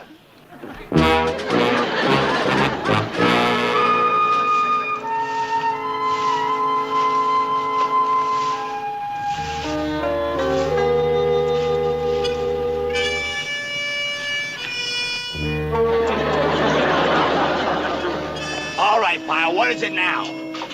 There are all kinds of fellers in this world, Sergeant, but a good man is hard to find. You think about that for a while. It ought to make you feel real good.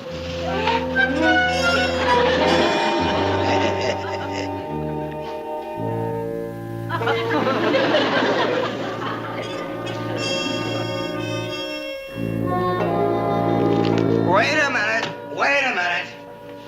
All right, now what's with you, Pyle? You've been looking at me all day.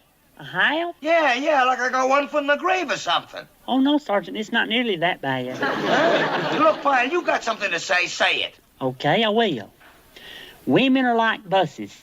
If one goes past, there'll be another along in a little while. Pyle! Get in here on the double. All right now, Pyle. I want to know what this is all about, and right now. Well... Come on, this stupid nonsense has been going on long enough. Now, let's hear it. Well, I sure wished you wouldn't ask me, Sergeant. I am asking you, Pyle. Let's have it. Well, all right. But just remember one thing. The game's not over till the last man's out. And that other fella could be out, and you'd be back in just like that. What other fella? What are you talking about? I think I said too much already. No, you haven't. Now, you start at the beginning and fast. Well, Sergeant, I talk. Well, it was last night at Tony's. You mean that joint over on 4th Street? That's the place. They got the best chocolate sodas in town there. Whole lot better than the Bluebird Cafe. I think it's 'cause they use twice as much syrup. Well, I'll see you, Sergeant. Pyle, what happened at Tony's? Well, right after Duke and me sat down and ordered, I happened to look up and...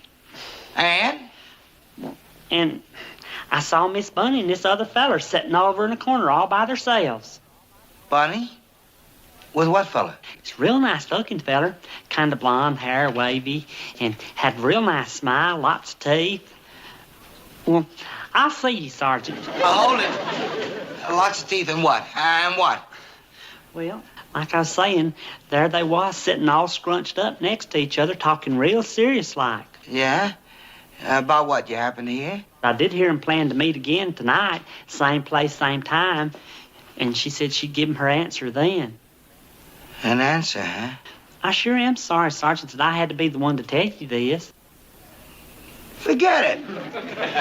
You mean you're not upset? Not at all. Well, how come?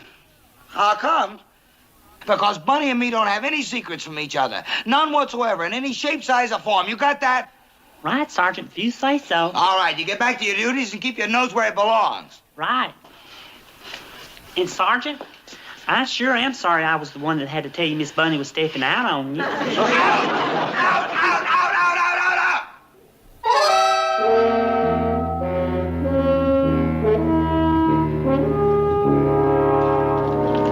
What do you make of it, Vince? You really think Pyle saw Bunny out with this guy? Who cares? Either way, I'm not about to lose any sleep over it. I gotta say, you don't seem very concerned about it. Well, you know Pyle and that imagination of his, no telling what he saw. Hey, isn't this where Pyle... Yeah. What are we doing here? Well, Pyle said they were coming back here again tonight, and I just want to give him the benefit of the doubt, that's all.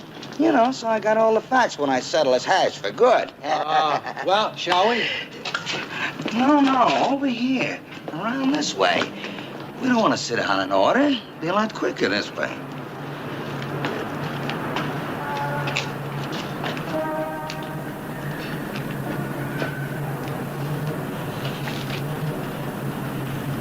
What do you see, Vince? Just like I thought. Looks like we wasted a lot of time. No Romeo and Juliet, huh? Didn't I tell you? I never believed it right from the beginning. So I see. Hey, that Pyle. You know what he is? A big-mouth old lady. Gomer the gossip. I'll tell you something else. When I get my hands on him... Vince, come here. Hmm? Look over there in the corner. Sure looks that way, doesn't it? It's true, just like Pa said. Wavy hair, big smile, lots of teeth. Looks like he's giving us something.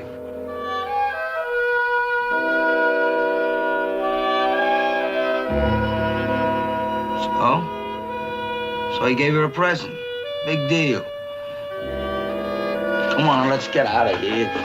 Vince, don't you think you ought to go in there and find out what it's about? What for? Well, maybe there's a good explanation. You mean walk in and just stand there while Bunny says, "I'm sorry, Vince. I've been so busy I didn't have time to write you a Dear John letter"?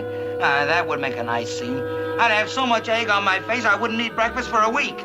Okay, so don't go in. Play it your own way. Yeah, that's just what I'm gonna do. I'm gonna play it my own way. What Bunny don't know is that two can play at this game. Okay, that's it. I'll see you guys after chow 1300. Head! Hey, Sarge, telephone.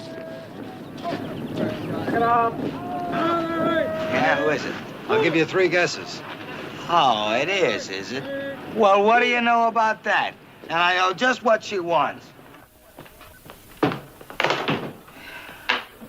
Hello? Oh, hi, Bunny. How are you? Listen, Vince, I'm sorry I had to break our date last night, but... Oh, that's all right, Bunny. No problem. What did you have to do, anyway? Oh, you know, same old thing. My boss wanted me to stay in, work overtime again. Had to work, huh? Oh, well, I guess you got no complaints. I mean, from what you tell me, he's a real jewel of a guy. You know, with all them little fringe benefits, huh? I knew you'd understand, Vince. But listen, I can make it tonight for sure, if you're free. Oh, what a shame. Wouldn't you know, I gotta work tonight. Oh, that is a shame. Yeah? Well, I haven't seen you in a little while, and we got things to talk about, and... Yeah. Well, maybe another night, huh? Sure thing, Bunny. We'll be talking. Sure. Real soon. Bye. Sure we will. What's this about having to work tonight? Yeah. I got a real big job lined up. A real big job. By the name of Shirley Sokolic. Hey, you really are playing the game, aren't you? You bet you're sweet. Hey, is that you, Shirley? Vince Carter. Yeah. Hiya, babe. How are things in the bakery? I'll bet you're just rolling in dough, right? Can you talk? Good. I just want to know if you still remember our little date for tonight. Oh, good. Huh? Yeah, well, you're real cute, too. I'll say. Right down to the dimples. Okay, doll. Just leave everything to old Vince. Kiss. I don't get it. What? What don't you get? If Bunny calls to tell you that she's free, what are you making another date for? Do you know what Bunny called for? Do you have any idea why she wants this date tonight? It's kiss-off time. She wants to tell me how sorry she is, but...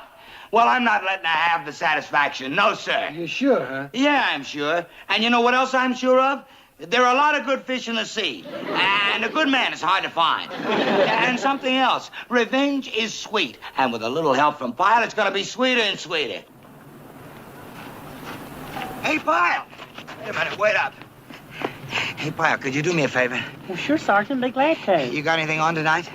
No, I was just going into town and returning some library books. Good. I'll tell you why, Pyle. I just got a call from Bunny. You got a call? You got a call?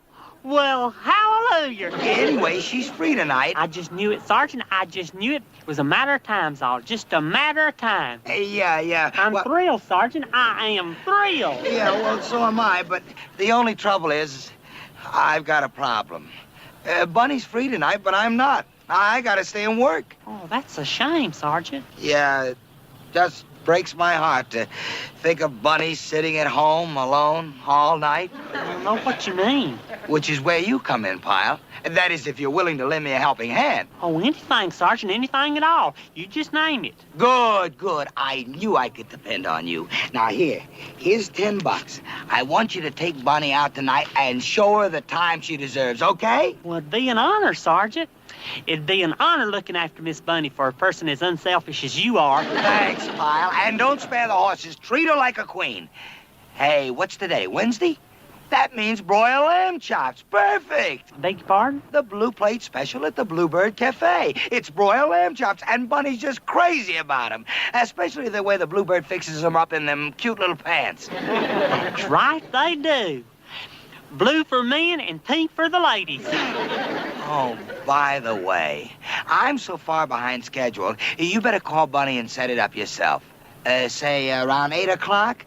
That way she'll have plenty of time to get ready. Well, sure, Sergeant. I'll be glad to. Thanks, Pyle. You're a real buddy, you know that? Don't you worry, Sergeant. I'll take real good care of Miss Bunny for you. You can count on me. Yeah. Well, so long, Pyle, and have a good time, huh? Don't forget, broiled lamb chops at the Bluebird. And, Sergeant? Yeah? You can bet we'll both be thinking about you tonight, 'cause it ain't easy to forget somebody that's 9 feet tall like you are. Yeah.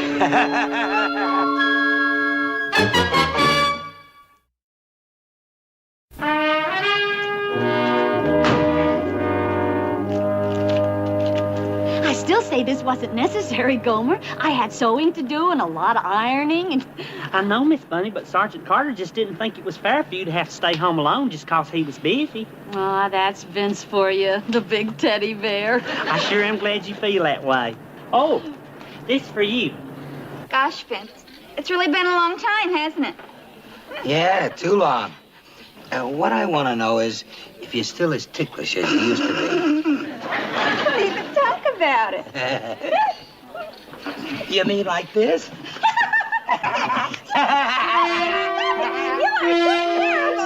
You should know, baby, now. You should know.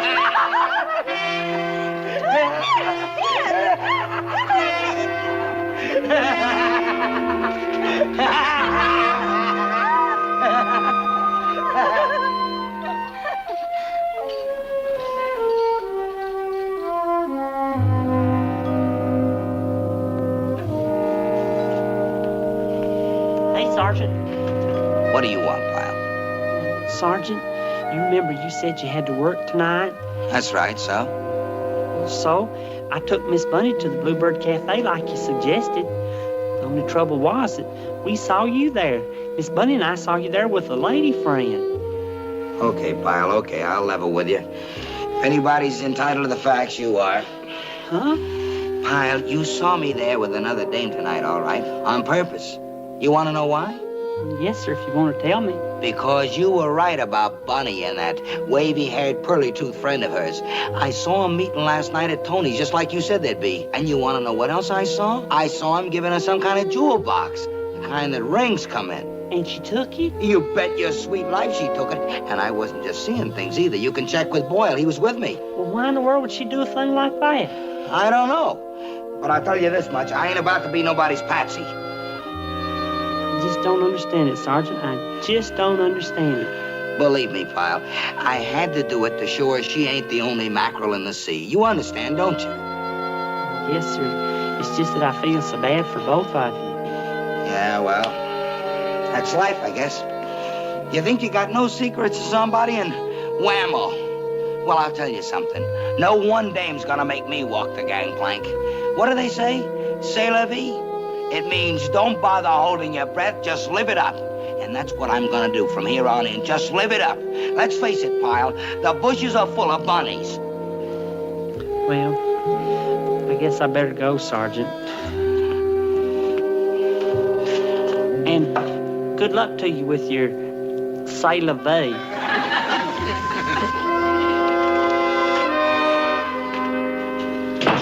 I sure am sorry we saw that picture show, Duke. It reminded me so much of Sergeant Carter and Miss Bunny, especially the part where that trapper got that Dear John letter right out of the blue. Come on, Gomer, will you knock it off about the sergeant? You want to spoil my appetite? For shame, Duke. You know you don't mean that. You're right. Right now, nothing could spoil my appetite.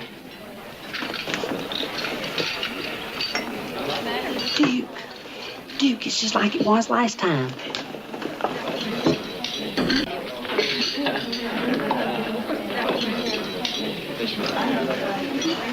Did you see that, Duke? Did you see that? Yeah, so? Hey, where you going? I've got to find Sergeant Carter, and I haven't got a minute to lose. I know he's around here somewheres. I think I know where. Well, there's for the water I drank. I'll tell you something else. I've been in too many tight spots to let one dame wrap me up. You gotta play it so that they never get the feeling they own you. Because once they think they own you, you're dead. Right, Johnny? You want another beer? You look like a guy with some understanding. What do you think? Are they trouble or are they trouble? Sergeant? Sergeant Carter. Huh? Wait till you hear. Just wait till you hear. Huh? Wait till I hear what? I just saw Miss Bunny. So you saw Bunny. Big deal. What do you want, a medal? But you don't understand, Sergeant. She was with that other fella. Oh, swell. That's just swell, Pyle. It's not enough that the wound is still open. You gotta come around and rub salt in it. But that's not the best part, Sergeant. The ring you saw, well, Miss Bunny was giving it back to him. Huh? It's true. Duke and me went into Tony's a while ago, and there was Miss Bunny giving it back to him. Really? Oh, well, that's nice. And she was as sad as could be, Sergeant, just as sad as could be. How about that? I just knew it'd work out. I just knew it. Yeah, well, it figured, didn't it? Well, Sergeant, are you just gonna sit there? Why not? If Bunny wants to call me, she knows my number at the duty hut. If she wants back in, let her come to me. No, Sergeant, no. Ah, come on, Pyle. You gotta admit she's got a lot of explaining to do. A lot of explaining. That's not the way, Sergeant. That's not the way at all. The human thing to do would be to make up with Miss Bunny right now while she's feeling low. Really? Well, I felt pretty low myself once upon a time, remember? Oh, you should have seen me. But, Sergeant, you could show what a big person you are if you'd go to Miss Bunny right now while she probably needs you. You know what they say, to err is human, and I just know that you're the kind that'll forgive. Yeah, maybe you got a point. Now that she's learned her lesson, no use turning the knife. There's one thing about me, I'm no sadist. So long, Charlie. It looks like the worm has turned. You see? It all works out in the wash, don't it? About dames, I mean. You just can't figure them, right?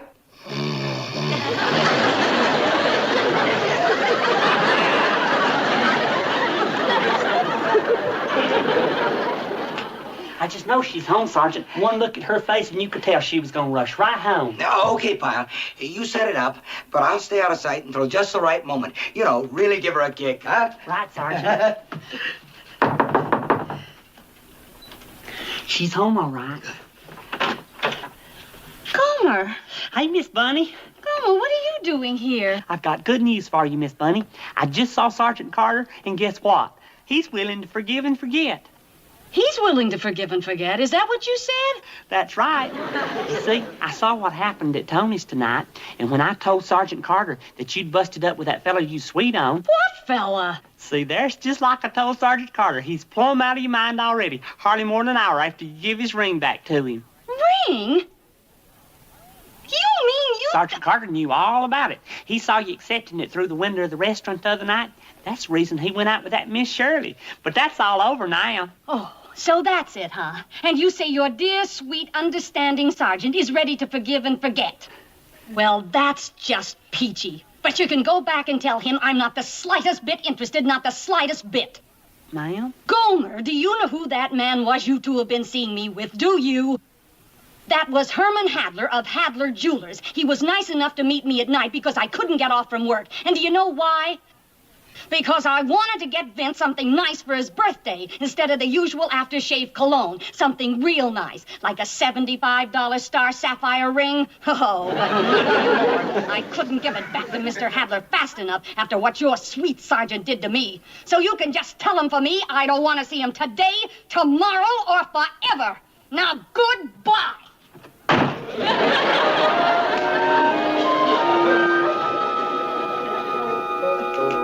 Pyle, did anybody ever tell you you got a big mouth?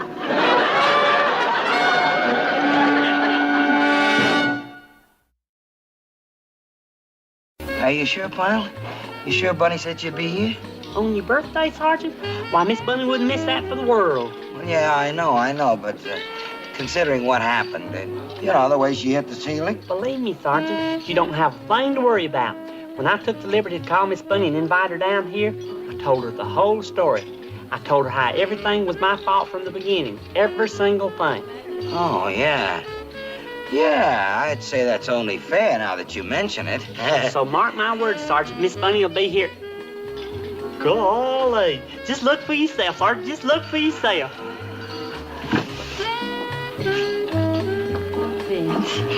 Ah, you made it, baby. Honest to gosh, made it. Well, you knew I couldn't stay away.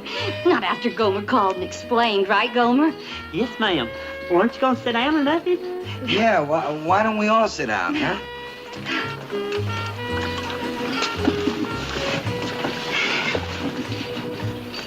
Happy birthday, Vince. Oh, Bunny, you shouldn't have. Considering the jerk I made out of myself. So I should have my head examined. Go on, take it. Well, give me a little hint first, huh? No. Oh, come on, just one. Like, is it bigger or smaller than my pinky? Happy birthday, Vince. I got you something too, Sergeant. Oh.